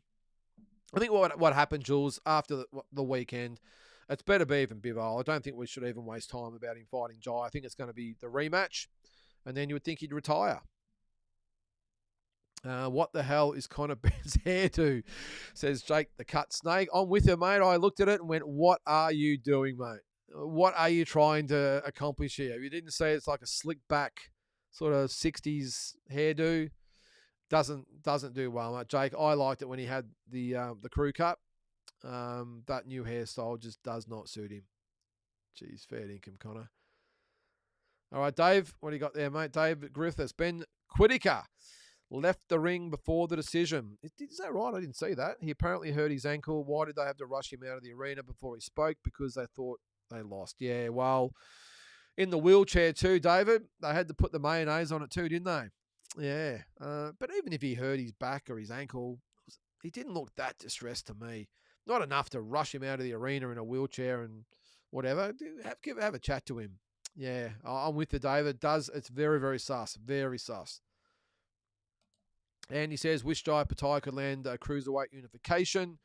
I don't think the other champs are willing. I'm with you, Andy. Who are the other champs? So we've got... So obviously, Bilham's... So Zerdo's got the... Oh, okay. So he's got the WBA. Hang on. Zerdo's got the... Is it WBC he's got? Bilham Smith has got the WBA. Is that right? Hang on. I'm going to have to bring it up here. Where does Badu Jack fall in the scheme of things with all this too, by the way? Let's bring it up here. I've got it here. All right. So the WBC... Michaelian. Is that how you pronounce it? I thought it was Badu Jack. Oh, Champion Recess. Okay. So who's this other guy? Michaelian. I wasn't aware of him. Fill me in. Geez, I don't know who that is. He's the WBC champion. WBA is Ramirez. IBF is obviously Jai. And Bilham Smith has a WBO belt. So they're fighting for the WBA and WBO. The WBC is an interesting one. I've never heard of that guy. That's how well I'm going. I thought it was Badu Jack, but it says he's champion in recess. Anyway, I would think out of that, Andy, I think if Ramirez wins, I think he could possibly fight Jai, but I don't think Bilham Smith will unless he's absolutely forced into it, whether he's backed into a corner where he has to fight. He'll try everything he can to get out of it, but I think he's probably the one with an asterisk with me or for me. I think Gilberto Romez, Zerdo Ramirez, I think he would fight Jai. He's fought other guys, so why not Jai as well? All right, Peter. Thanks, mate. Great job. I've watched the Bivol fight ×2 and 8-4 Bivol boxing politics. There you go, Peter. Well, I watched it back once and had it 7-5. I had it 9-3 at the start. 7-5 the second time round, but 8-4. Well, again, you know, the funny thing is though, Peter, there's probably others out there that had 8-4 the way of Beterbiev. This is is the odd thing about this fight, which is why we'll get the rematch and all should hopefully be resolved. Maybe Jai's mandatory could be in Sydney. Melbourne can't get the fight. We're broke. Good call, Peter.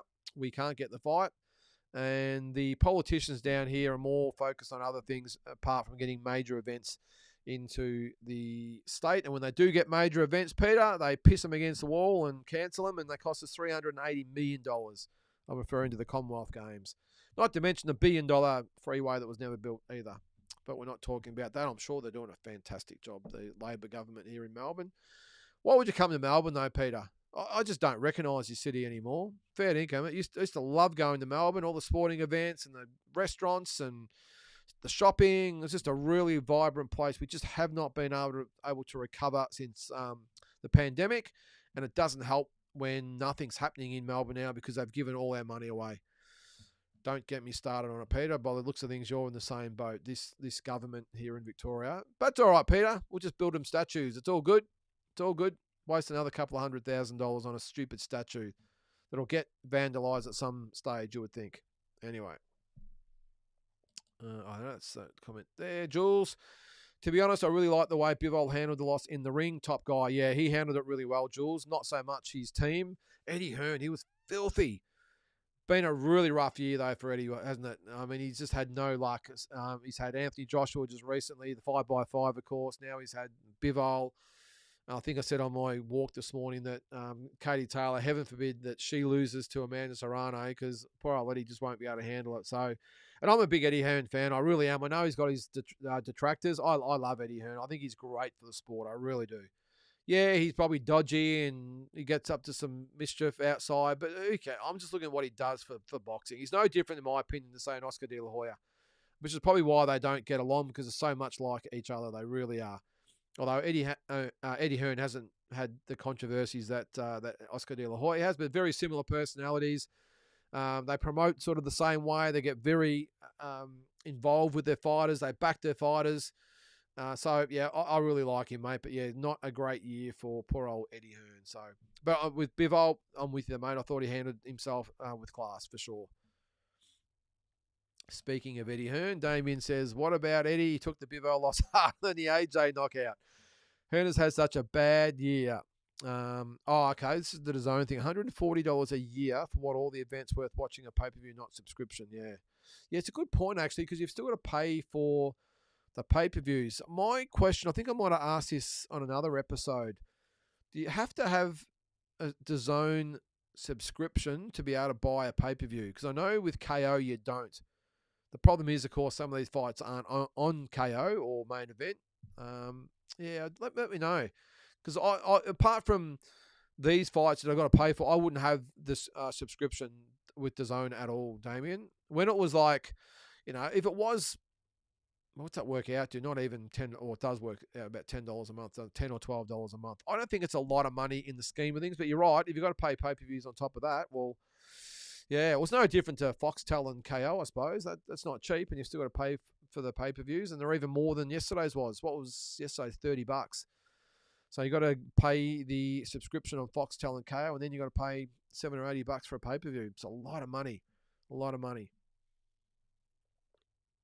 Actually, on the pay-per-views, yeah, I heard someone say the other day about pay-per-views that it's not worth pay-per-view. It's not pay-per-view worthy. Well, what fights are not pay-per-view? Are pay-per-view worthy these days? Because pretty much any fight of any significance is a pay-per-view. It's almost like we've gotten used to any fight of any note whatsoever. It might have been the Benavides and Bivol fight. Benavides and Morrell fight they're talking about. It's not pay-per-view worthy. Well, what do you expect? Any fight worth its salt these days, it's pay-per-view. That's just the way it is. I think for what we've been made to pay for in the past, I would have thought 100% Benavides and Morrell was a pay-per-view. But I don't know. It's not a great time in the industry at the moment. Jake, sorry, that's not your comment. That was Damien. Yeah, I just think we just got to get used to it now. I think Damien, this is going to be the way going forward. To watch boxing of any note going forward, you're going to have a subscription and have to pay pay-per-view. So, yeah, we're going to have to get used to it, mate. Jake the Snake, did you see Bivol's ex-missus rooting for Arda? Hell hath no fury. I did see that, mate.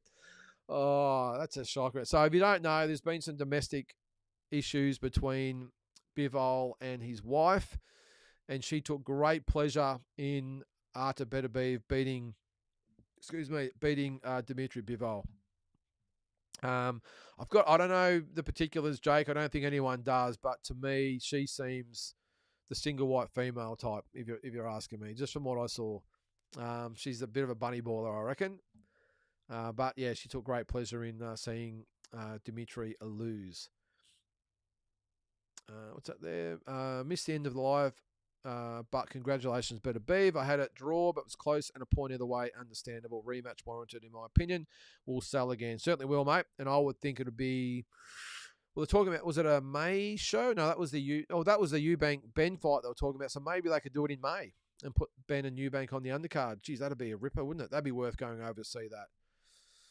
We've got actually on the these trips as well. I know we've been talking about it for a while, but I've got an asterisk beside the Benavides and Morrell fight at the end of January. That does happen. It's got Pitbull Cruz and Jose Valenzuela on the undercard, the rematch. At this stage, I'm looking at that as maybe being the first trip for 2025, but I'll keep you updated anyway and see what other fights are around that time. But I think that'd be great to go see. And the good thing about that fight, being in Vegas, which is always great, the ticket prices I don't think will be too bad on that because it's not a massive fight. It's not Canelo.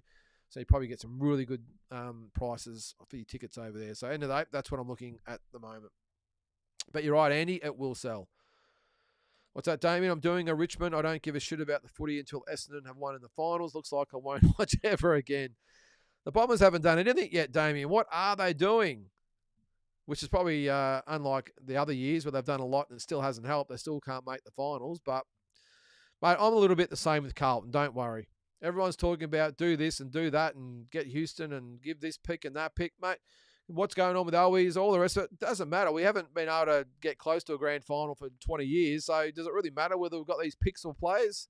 Can't do anything with them anyway, so Houston to the pie, says Peter. Yeah, it looks the go, Peter. Yeah, it does.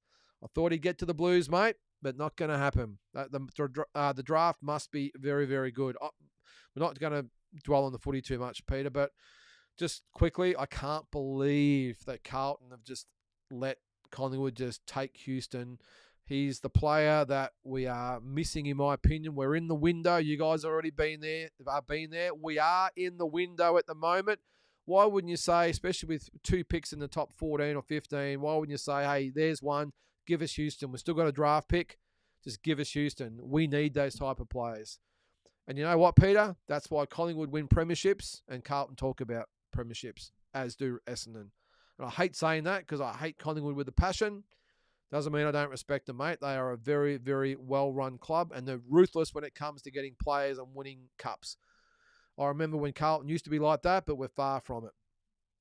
They're more worried about agendas and coloured jumpers and everything else. But anyway, we move on. All right, Jules, on DAZN, nothing more frustrating than ads and interviews between rounds. Hearing instructions from trainers and corners is as important as the fight. Really good call there, Jules. I'm with you there, mate. Again, I don't rate their broadcast at all. I'll only watch the big pay-per-views. And look, I haven't been too stressed about it lately because I do the watch-alongs with the big fights that I do watch on DAZN. I've usually got the volume down and I'm talking to everyone on the stream. But I remember before I did that, sitting there thinking, geez, well, they get on with these friggin' fights. Or stop, or I'm with you. Can we at least hear what they're saying in the corner? They obviously get money from the revenue, but geez, they've put that in front of the quality of their production. So I'm with you there, Jules. Blank Man.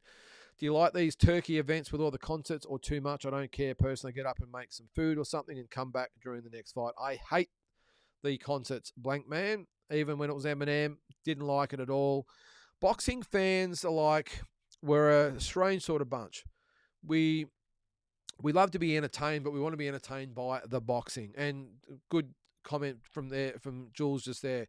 He'd rather be listening to what's going on in the rounds or having something going on that's boxing related than non-boxing. And the concerts, it's a good spectacle, but do we really want to hang around for an hour and a half in between the fights so they can put a concert on or draw a car or whatever it might be? I mean, come on. Boxing fans are just, we're a little bit unique. You look at, say, the grand finals in NRL, AFL, whatever it been, the pre-game and halftime entertainment gets more coverage than the actual game sometimes. Who's going to play at the concert? Who's going to do this and who's going to do that and what's going to happen? And everyone talks about, and they get the all the halftime and pre-game stuff. I couldn't give 2 shits because I'm from the boxing background or boxing or cut out from the boxing material where I just want to watch the event. And I'm the same with the footy. But in this instance here with the concerts, I couldn't care less. I'm with you. Go out and get a drink or a coffee, whatever it might be, some food. I don't want to see concerts. I really don't. And I think I speak for a lot of boxing fans. Just get on with the fights. If I want to see a concert, I'll go watch a concert. That's my thoughts anyway. What's that, Jules? Corey McKernan's performance in Adelaide on the LeBruna show was embarrassing. Can't believe a guy like that was sanctioned. I didn't see that fight, Jules. I think I was overseas. I just saw the Kane Corns and Nathan Brown one because they kept replaying it on the Sunday footy show. But, yeah, I just don't like him, Jules. Was there any good fights on that card from the footy angle? I don't think there was. Who were the other ones on there? I think actually it was at the Brody Holland and whoever he fought. I think he gave him Kane. What was his name? Played with Richmond. Yeah, I think that was a half decent fight. Kane Pettifer was his name. I think that was the other fight. But all the others, just forget about it. We don't want to see it. All right. What do we got there? It's thanks, Eminem. Is that me? The Premier Boxing Show? I'm not sure that's me or the Premier Boxing Series, but I appreciate that, mate. Spoken like a true promoter. Someone started a rumor that Big J and Jai will be a $38 million showdown. Yeah, Big J. Jai, look, actually on that, I'll get to it later, but we're looking to try and get the deep dive weekly show back up and going as well, but I'll talk about that at the end anyway. There's Batman in the chat. How are you there, mate? Welcome to the show. Just go back on that one. So, yeah, start a rumor. Yeah, that's how you do it, Jules. You just start a rumor and let the press do the rest. All right, and I forgot about Pacheco. And Billy or Pacheco next for Canelo, maybe, or get IBF back from Skull. I can't see that fight happening. Hype at super middleweight dipped as soon as Benavidez and Morel left, plus Bivol losing officially to Beterbiev killed that rematch idea. Yeah, it was not much there for Canelo. Not much at all. So Benavidez beats Beterbiev right now. Fact or fiction? That's a good call, Blank Man. I would think Beterbiev has a better chance of beating Beterbiev, lots of B's in there, than beating Bivol style-wise. I think Bivol beats Benavidez. I think his work rate, his style, his angles, everything about Bivol, I think, beats Benavidez. But Beterbiev being the style that he is, gives Benavidez a chance. Isn't that funny, though? Benavidez coming up from 168 to 175, but I just picture him being a lot bigger than Beterbiev. I don't think Beterbiev looks like a big 175-pounder at all, but I'm sure they got side by side to be a little bit different. But yeah, I'm going to give him a shot there, Blank Man. I think Benavidez has a chance of beating Beterbiev, but I think Bivol beats Benavidez if I can spit out all those B's. Have you seen Canelo was in Japan? Yes, I did, Damien. He was there, which is odd, isn't it? I know he's been wanting to fight over there, but he was there for the fights on the weekend and sat right behind Inoue, Inoue I saw there. So that would have been good to be in the vicinity and get a photo with those guys, wouldn't it? Any news on George, says David? No, mate. I've made some inquiries and all I've been told is an announcement is imminent. I've been looking to maybe get a hold of Noonan Boy. He'll know, but he's over in America at the moment. And I don't really like to ask, if I'm being honest, because someone like Noonan Boy who would know, I don't really, I know he would feel a bit awkward saying to me, nah, can't tell you. But on the other hand, so I don't really want to make it awkward for him. I don't want him to have to say, no, I can't tell you, because we are friends. But yeah, I think if anyone knows, he would know. But I'll just wait for the news, mate. Jai's fitness guy has him in unbelievable shape. Yeah, thumbs up to him. He did look good, didn't he, Peter? I said that in the live watch along. I reckon he looked the most ripped that I've seen him in any of his fights. He always seems to carry just a little bit of puppy fat, I suppose you call it, like a lot of the Pacific Islanders do. But, mate, he was ripped. And I think he made the weight quite easily as well. So, yeah, I'm with you there, Peter. I thought he was in unbelievable shape and probably the best I've seen him. And you could tell it translated into the fight. I think he looked sharper. He looked faster. He looked more powerful. Just overall, just looked a heap better a fighter than what he was against Breeders. Do you think Whittaker quit? And do you think Jai goes to heavyweight? That's Kel. Kel, I think Whittaker knew that he was in a little bit of trouble.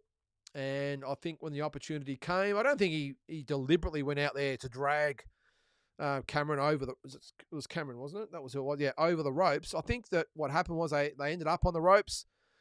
A little bit of momentum. Whittaker's just allowed them to fall over the ropes. And I think at the time they've taken the opportunity. It's probably made eye contact with his trainer. His trainer said, stay down, act like you're hurt, and let's get out of this while we can. Yeah, but in effect, I suppose if that's why he wanted to fight it, did he quit? Well, he did. He looked for an easy way out, no doubt.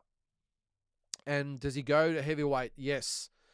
Maybe not quite yet. We might be 12 months away, but I think 100% he goes to heavyweight. And like Alexander Usyk before him and Evander Holyfield and Michael Spinks and fighters like those guys, I think he has a great chance of winning a version of the heavyweight title. I really do. Got to say, loved Beterbiev and Bivol's attitude in the lead up and after the fight. Strictly business, professionals with no need for BS drama. Like them, old school fellas. I'm with you, Andy. I love it. As an old fella myself, from old school, I love the fact that there was no bullshit. I know that wasn't great for the lead up. A little bit like we're getting with Tszyu and Bakram Murtazalev at the moment. The promoters don't like it. They want controversy. They'd much prefer Eubank and Conor Benn doing what they were doing.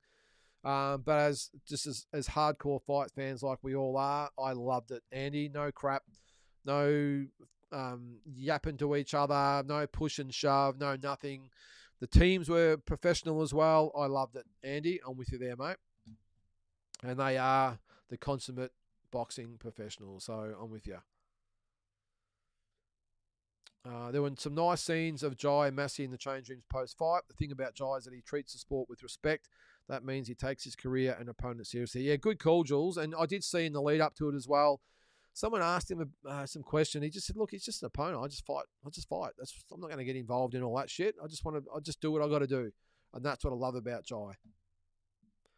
Canelo Beterbiev would be crazy, says Damien. I'm telling you, I would give Canelo a chance. I would. I'm hearing Bivol is protesting the loss. Not sure if that's legit. He's not protesting the loss, Blankman. He's protesting the judge. Generally, the higher they climb, the slower they become. If Canelo gets tagged the way he was versus Bivol, he likely gets stopped versus Beterbiev. Yeah, he could. He could. I think he would be giving Beterbiev a lot of angles, though, Andy. I don't think the weight is an issue, though, I will say, at 175, because Canelo doesn't seem to carry the weight that well, and Beterbiev does. He looks like he's chiseled out of rock, doesn't he?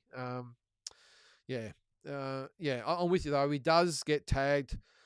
But the thing is, what you got to look at, though, Andy, Beterbiev doesn't punch with the same style that Bivol does, if that makes sense.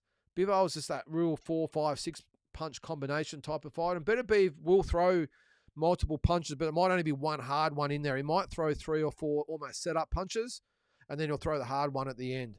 Where Canelo would be expecting that. As I said before, he's got a very, very high IQ, Canelo. But Bivol, just his style. And another thing with Beterbiev, he's right in front of you the whole time, and Canelo would love that. Bivol in and out, he's left and right, and he'll throw 1 or 2, or he'll throw 5 or 6. So I think that unpredictability really upset Canelo when they fought. Beterbiev is a totally different proposition. Right in front of you, you know what you're going to get. Doesn't really change it up too much. You know exactly what you're getting with Beterbiev, and I think that works in Canelo's favour. But again, the size difference is a massive issue. Batman, I had Beterbiev winning by 1 round, but I have no issue with a draw or the other way, very close fight. 2 elite champions both deserve. Seems to be the common denominator or common sort of opinion amongst people, Batman, is it's 1 or 2 rounds either way. So, Ross, how are you, mate? Punches in the Park 6 had Jai on the card. Both Maloney's, Ibrahim Bella, and Tszyu Nicholson. Yeah, it did. We had some pretty good cards back then. Some really good ones. So Punches in the Park 6 that I promoted. What was that? 2017, I think it was, Ross. So we had both Maloney's on the card.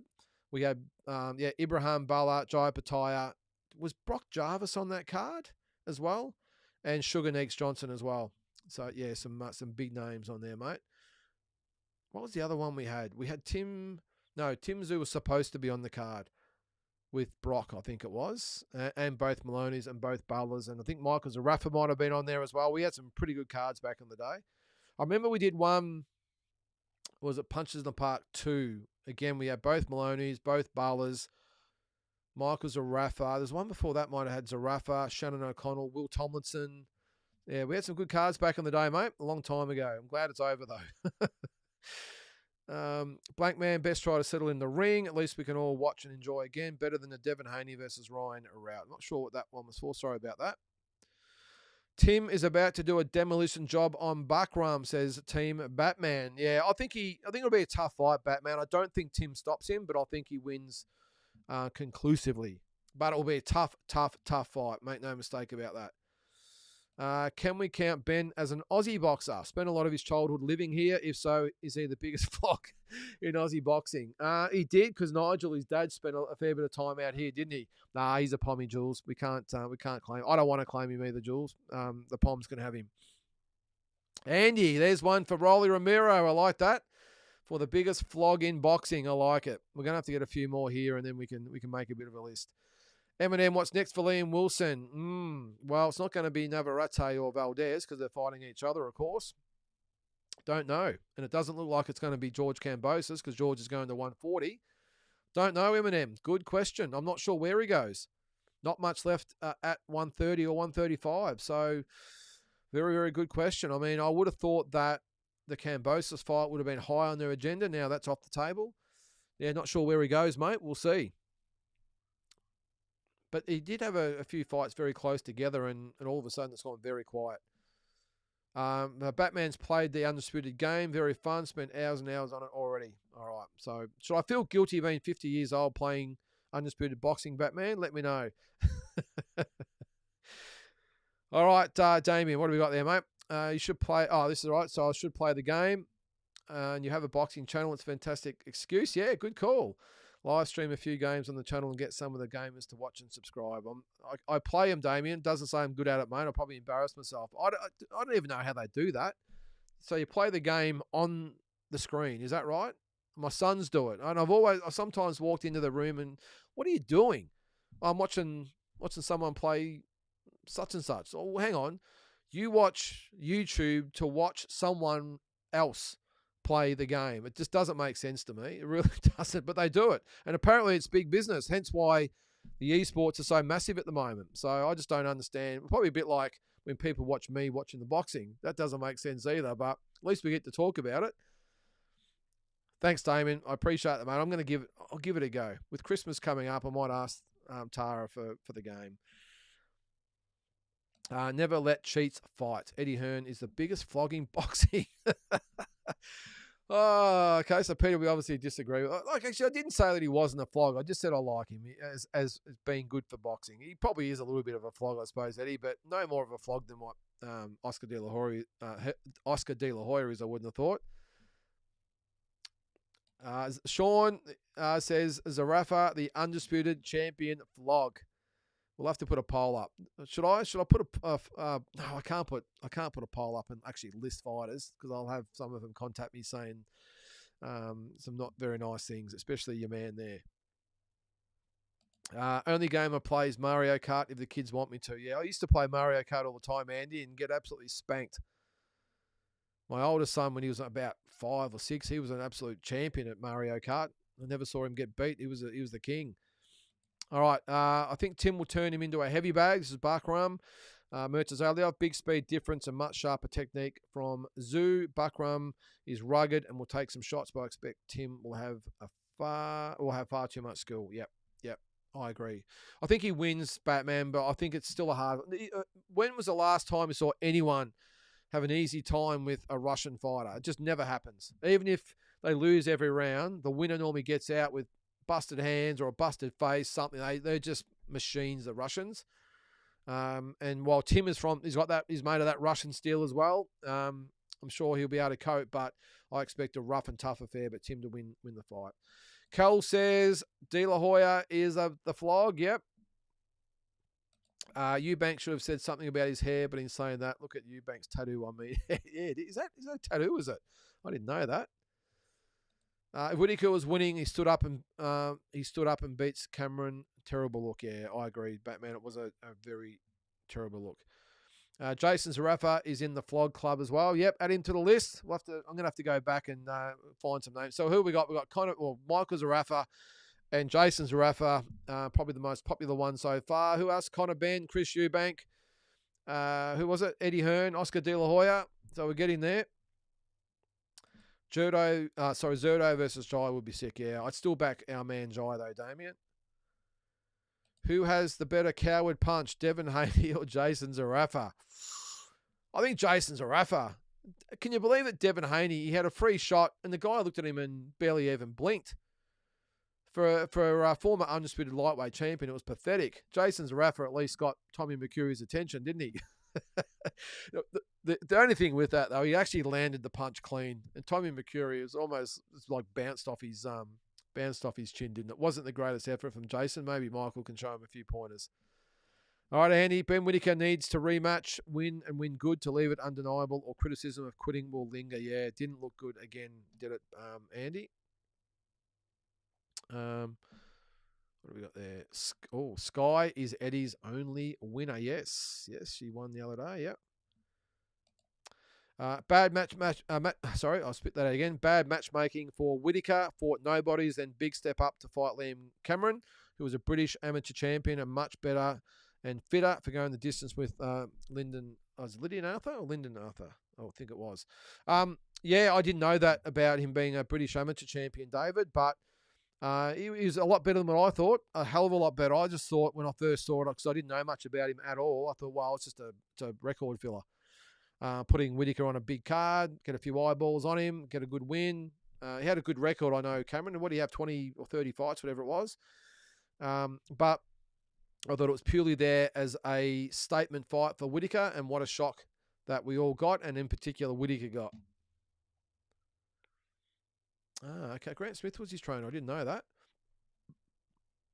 Oh, there you go.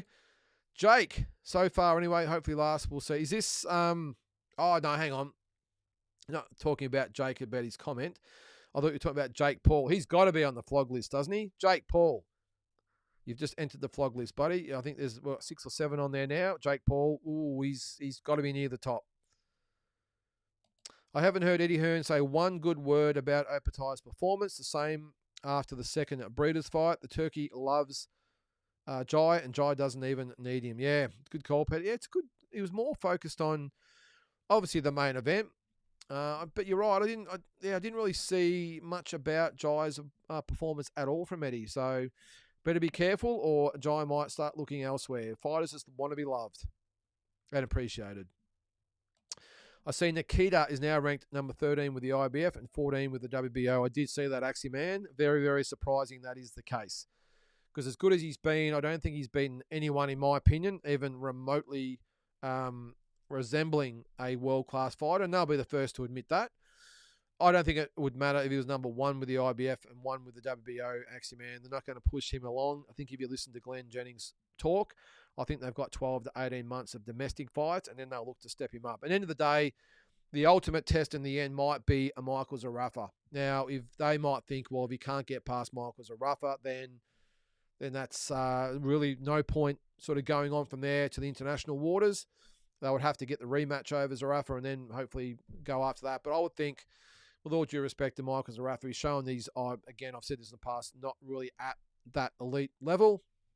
So if Nikita can't beat him when the time is right, I'm not quite sure they would bother to maybe continue on.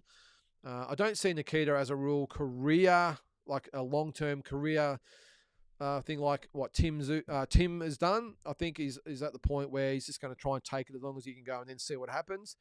And as I said, I don't think if he couldn't beat Zarafa when the time comes, I'm not sure they would push for him to go to the next level after that. But that will be it. And if he does beat Zarafa, of course, then they will see how he goes after that. But I would see that, yeah, Michael Zarafa would be the end game or the last fight as far as the domestic scene goes before they make a decision either way.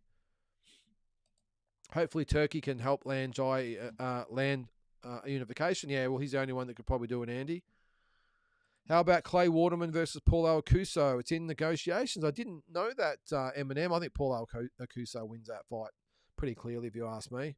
Clay Waterman's a good young fighter, but I think Paulo, he's a talent. I just wish, I've said it before, wish he would get a decent promoter behind him again to invest in him, because he's too much of a talent to just be, rotting on the shelves at the moment. Yeah, Hass Hamden back fighting in Thailand, says Eminem, and at 154. I didn't know the weight, Eminem. I did see he was fighting in Thailand, because if you didn't know, he's been banned for 3 years here in Australia. 154. What did he fight at? 140 or 147, wasn't it? So, okay. I think what's happening over there, Eminem, I think it wouldn't be the weight he'll be fighting at when he's allowed to come back to Australia. I think what will happen is he's just over there knocking out Thais over there and getting a few fights under his belt, keeping busy. I think when he's able to fight properly, he'll go back down to 147 or whatever he was at. All right, Batman. Much respect to both warriors, 2 champions, real champs, real fighters. A lifetime of work for both men. Yeah, well, they've dedicated a lot of their lives to the sport, Batman, and it showed, didn't it? And just, yeah, it's so much respect. And I'm really glad they showed respect before and after and during the fight itself. I thought it was great. Boxing needs more of it. Yep, with you there, mate. Beterbiev, Bivol was definitely boxing at its very best. Paulo Acuso chops Clay Waterman to pieces, yep. Not a fan of music acts during events, says Batman. I went to get a drink when Oasis came on at Wembley, and I was there. Well, that's probably one performance I probably wouldn't walk away from, Batman. Oasis, it's great to see them back. And I did see there's They've started selling tickets here in Australia for a year away, October 2025. Because everyone's talking about Oasis being back. I thought, oh, okay. Then I saw it advertised on TV, and it's October 2025. Well, although having said that, I did buy Pearl Jam tickets at the end of last year, and it's next month, mid-November, I think it is. So can't wait to see the Jammers as well. That's at Marvel Stadium here in Melbourne. From the footy show, Mitch Robinson. Oh, Mitch Robinson, yep, was by far the best. Beat up Pettifer. Okay, sorry. What was the Brody Holland one then? I know he was on the card as well. All the others very bad. McKernan fought like a librarian without his glasses. I'll have to look it up on YouTube. Do you think Whittaker wanted out of the fight with Liam? Yes, I do. Drunken boxing. Akuso smashes Clay Waterman. Yep, agreed. Jack. Beterbiev is tailor-made for Opetaia. 100% Opetaia smokes him. Yep, I'm with you there, mate. There's Mike Biggs Boxing. How you going there, Mike? Great to have you along. We'll race through some of these comments. Cal, thanks. Love your work. Bit of trivia. Pop is 90 years old. He told me he tried for the 1956 Olympics in bantamweight, but was trained by McQuillan at Ernst Gym in Newtown. Is it Newtown, Sydney? Is that right? Well, I know. I won't say I was friends with him, but an acquaintance with Desi Dogood, Cal. He fought in the 1956 Olympics in Melbourne. He was another Bendigo boy. That's where I'm from, Bendigo here in Victoria. And he was, was it? I hope it was 56. Either 56 or 60. I'm pretty sure it was 1956 Olympics. And what an Olympics that was here in Melbourne. So, yeah, that's there. McQuillan, one of the great trainers of all time, Cal. So there you go. Well, all the best to your pops there, Cal. All right, Jai shouldn't bang on the weight at heavyweight. Look how great he moved yesterday. Jai's speed, feet, boxing IQ, and power is going to beat them down. I think what might happen, Peter, is that he won't have to waste down to the weight at all. I mean, he fights at 200. So I'm assuming he probably walks around at 210 to 215 naturally. So I'd say what he'll do is just not come down in weight at all. He'll just be a big, strong 215, maybe 220 pounder eventually if he puts on a little bit more muscle. I'm not sure how much he has to lose. As I said, at a guess, I'll think he's probably 215, which is about 100. Sorry, how much is that, by the way? I was going to know 220 is 100, isn't it? So 215 would be 90, nearly 98 kilos. All right, and he fights at 91. So that'd be about right. So I'd say that's all he'll do. Rather than come down in weight, he'll just stay a big, solid 215. So I'm with you. I don't think Jai's the sort of guy that would be able to put on a lot of weight and maintain his effectiveness. I think 215 would be a good weight for him, and I think he wouldn't lose anything at that weight. Oh, hang on. Drunken Boxing says, Kafu just put Tanaka down. Tanaka in trouble. All right, we'll keep us updated there. Wow, that's amazing. Keep us updated, Drunken Boxing. I like that name. Parker had a hard fight against Massey, and I realised Jai and Parker are mates, but Parker wouldn't live in the ring with Jai. I agree. I think Jai, his work rate, his speed, footwork, everything would be too much for Parker. I don't think he stops Parker, but I think he would handle him quite easily. I think just because of his speed and footwork. I think. People need to stop talking Canelo down like he's a mug. Canelo, absolute boxing stud. Peter, couldn't agree more, mate. And I've been vocal about this as well. All just comes down to the Benavidez fight. And I won't let one fight ruin someone's legacy. And I'm sure they've got the reasons. Well, one is considering that Benavidez is probably going to outweigh him by about 15 kilos when they fight, or if they fight. He's fought everyone before him. He's never ducked anyone, in my opinion, ever. Fought all the best fighters out there. Won undisputed in 3 different weight divisions. Or 4? No, 3. He won the WBO light heavyweight, wasn't it? I'm with you, mate. First ballot Hall of Famer. Bivol said Canelo loads up more, so hits harder. One shot, but Beterbiev is constant pressure. And he also said all Beterbiev shots in combination are equally hard. Okay, that's interesting, Batman. Drunken Box punches in the park. Cool name for an event. Thanks, mate. Well, the event was at a place here in Melbourne called Melbourne Park. It's where they do the Australian Open tennis. And it was Melbourne Park. And there was a little arena beside the main arena. Held about 1,000 people you could get in there. And it was a really, really good atmosphere. Great location. It was awesome. But that was the name of the... We did Punch in the Park 1 right up to, I think, 7 or 8, I think it was. Ryan Garcia flog. Okay, there's another one to add to the list. Get it, and play gaming is for everyone. Thanks, Batman. So I won't feel bad being a 50-year-old playing the game. I appreciate that. Honestly, I wouldn't be surprised if Wilson has some health issues. He took tons of punishment in all his losses and also had some hard fights that he won. Like, yeah, the Reweta fight. Yeah, I'm with you, Jack. Yeah, well, let's hope that's not the case, but I'm sure his team will look after him as best they can. Asbot agrees. Excuse me. Saw an interview with him recently. This is Liam Wilson, and he did seem to have a bit of slow speech. Don't know. It could have been my imagination. He's always been a bit laconic with the way he talks. Look, just for my limited time meeting Benny Harrington and the team, I'd be just couldn't see them putting Liam in there if there was any risks. I don't know. I'm not part of the team, but yeah, I mean they look after the fighters so well. I'd be very surprised if they're allowing him to get in there if there were some issues. But they know better than what we do. Murtazaliev is a Russian, but Tim is a Russian who grew up with Tszyu levels. I'm with you, Jules. No doubt he'll stand up to some big shots. A stoppage, I think, could happen from Tim, but it won't be easy. This is Tim and Bakram. Yep. If there's a stoppage, Batman, I can see the referee stepping in. I don't see Tim being able to actually knock Murtazaliev out. I just can't see it. Tim's not a big puncher, very cumulative puncher. He has had some good knockouts in his career, but if you look at them carefully against the good opposition, all cumulative punches. Cameron fought Zach Dunn in Melbourne a few years back. What happened to Zach Dunn? Is that right? I didn't know that. Let me have a quick look. Zach Dunn, I think might have been when he got stopped by Bromy, I think it was. Hang on, I'll bring his record quickly up here. By the Englishman, he got stopped with body shots. So he retired with a 29-1 record. David Brophy was his name. I remember that. It was 2017. When did he fight Liam Cameron? Oh, okay. He fought him before that.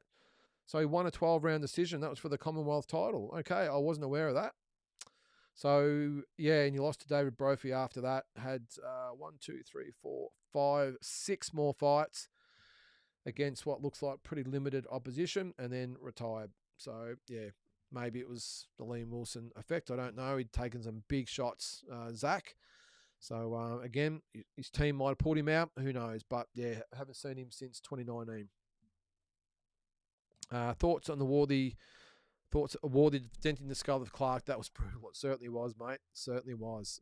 You'd think a punch can physically dent or break someone's skull. It's pretty crazy. Apparently, he's okay. He's had the operation, and I think he'll probably be out for 12 months, but I'm sure he'll be back okay. Yes, Drunken Boxing. Jake Paul, the ultimate flog. Peter says KSI. Don't think I've really seen much of KSI. Who do you think Kambosos will fight next? It's a good call. We'll call you Bramble there. Knowing George, it'll be someone of note. That's just the way he rolls. But it won't be a titleist. I'm thinking it could be. I'm just looking at the ratings at the moment. I'm thinking it could be someone like. I was going to say Rolly Ramiro, maybe. Regis Prograis is another one. Josh Taylor is another one. Don't know. I have no idea, David. Bramble, if I'm being honest. But again, we will know very, very shortly. Any old day now, I think. Yep, Misfits. Jake's the king of them all. There's James. Hey, James. Thanks for tuning in yesterday. Canelo certainly no mug. Yes, he is a stud, but at some point climbing the divisions, adding weight will contribute to fighters hitting their ceiling, just saying, but we'll see what happens. Yeah, well, he's done pretty well so far, Andy Canelo, at knowing his limitations and not sort of getting, well, apart from the Bivol fight, of course. But, yeah, I just think at this stage of his career, I would say he's probably got 2 years left. He's gonna pick his opponents, and that's why I don't think Beterbiev will be in there. But, hey, what a fight that would be as well. James, Tyson Fury, pound for pound #1 on the flog list. Okay, well, that's going to probably divide a few people. Tyson's pretty popular with a lot of people. Who's that? Aid Oladipo? I don't know. Who's that? Raves about Jai and declares he will be a pound for pound superstar. We're not going to argue with that, Peter. Brody Holland, Stephen Baker was the AFL fight. Yeah, that was not a bad fight for both those boys. Newtown. Yep. Yeah, that'd be good, Cal. If you mention that to your pops. What did Handman do to receive a 3-year ban? Was it the water bottle incident? Yep, certainly was, Jules. Any news on Justice Honey? Good question, Andy. He was supposed to be on the card yesterday. That's what Mick Francis wanted. I'm not sure they could get him on the card, whether it might have been injured or they couldn't get the right opponent. I don't know what happened in the end, but I remember when I spoke to Mick a couple of months ago, they were trying to get him on that card. First of all, it was going to be the Joshua card, and then it was going to be this card. Who knows, maybe they might sneak him on late on the Usyk Fury card. I don't know. But, yeah, it's gone very, very quiet on Justice Honey. He had that fight, didn't he, against the Aussie? He was at Troy Pilcher, wasn't it? But, yeah, nothing of note since then, Andy. I don't know. Good, thanks, Drunken Boxing. Tanaka has steadied the ship. Close fight. Let us keep us up to date there, mate. Opetaia would destroy Honey. Honey has been rocked a few times. I don't know. That'd be a good fight, Peter. I'm sure they've done a lot of round sparring against each other. That would be a ripper. I think right now, Opetaia would win. But I think give Honey another 5 or 6 fights. I think he's going to be okay. But I think at the moment, definitely Jai. Only the real ones are up early in the morning watching with Lynden in the chat. Well, I can't put myself in that category, unfortunately, Damien. I didn't get up till about 5:15. I missed the first couple of hours. I did contemplate it. Again, with our girl, Skye Nicholson, I must admit, I did think about it, but I'll be honest with you. The thought of getting up and watching that 10 rounds, as much as I wanted her to win, it's like Sunday morning, I think I'll sleep in a little bit. I got up at 5:15. I caught the last couple of rounds of Skye's fight. I think might have been the last round. It wasn't much of it. And then I caught, obviously, the Eubank Jr fight and into the rest of the card. So, look, Damien, look, it's got to be a very, very good card or a good fight for me to get up at 3 a.m. at this stage of my life, I can tell you, especially on a Sunday morning. I thought even getting up at 5:15 was a pretty big effort. But you guys that got up and watched the whole card, I know a few people have said to me they didn't go to bed. They stayed up till 3 a.m. until it started and then went to sleep after. The good thing about this card, though, was you remember some of those early Riyadh cards where they started at 3 and they were still going at lunchtime. That's a tough gig. At least yesterday's was over by 10 o'clock in the morning. So I still had time to take Inoue for a walk and come back and have something to eat and relax for the day. It was great. But, yeah, I can't remember what card it was. It was one of those early ones where it was 3 a.m. to lunchtime. That is a big day. All right, Dave. Jai can have a similar effect at heavyweight. His movement, speed, and accuracy and all-round boxing skills will cause them all trouble. He'll be a champion in a few years. 100% agree, David. I think he's a heavyweight champion ready or in waiting. Because you got to look at, by the time I think he's going to be ready to fight for the belt, the heavyweight belt, unless they fast-track him, I think Usyk will probably be gone. You would think maybe Fury might be gone. I think he's a good chance against Dubois. Even now, as good as Dubois was, again, styles make fights. I think he'd give Dubois trouble. I don't think he would be a big wooden type of robot like Joshua was. I think the movement and speed and footwork and everything would be a handful for a slow guy like Dubois. And the others, I mean, guys like Zhang and that might be a bit of a stretch at the moment just because of the size, but I'd still back Jai over those guys right now. The only heavyweights, let's just say that Jai decided to go to heavyweight in his next fight and took a 6 months training camp to get himself a bit more bulked up, a bit stronger, all the rest of it. I'd back him to beat everyone at the moment, again, apart from Usyk and Fury, really. I just think he's just got that style. And I think what he lacks in size and maybe a little bit of power at the weight, I think like Holyfield and especially Spinks, just by his boxing IQ and his speed, footwork, you name it, I just think he has them covered. So hopefully we'll get to see down the track. Where are we? All right, what's that, Damien? No, I mean your chat. Oh, not the card. Would have passed out for 10 hours if I watched Skye's fight. It would have been a tough. Even the one round was tough at that time in the morning, Damien. I needed a coffee at that stage. All right, Peter. Hard to believe Canelo was small enough to fight the greatest Mayweather, the greatness Mayweather to where he is now. Amazing. Yeah, well, you're right. And he did it at 152 from memory. He was obviously fighting at 154. He held the belts at 154 when he fought Mayweather. I think Mayweather deserves a lot of credit as well, though. I mean, at the time, a lot of people say that, well, Canelo was only young. Hey, he had 40-odd fights and was a 2-time world champion. So, and he wanted to fight Mayweather. They're the ones that wanted the fight. So, and I think Mayweather at 36 years of age doesn't get enough credit for beating Canelo, even back then. What was Canelo? It was 2013, 11 years ago. Would have been, 23, 22? but still had been fighting since he'd been 14 years of age as a pro. And as I said, was a 2-time world champion. So again, Mayweather, I think they sort of traded each other off, one being a little bit more inexperienced, the other one being 36 years of age. That's a big win for Mayweather. But yeah, it was a big event back in the day, Peter, and I was lucky enough to be at that fight too. It was awesome atmosphere.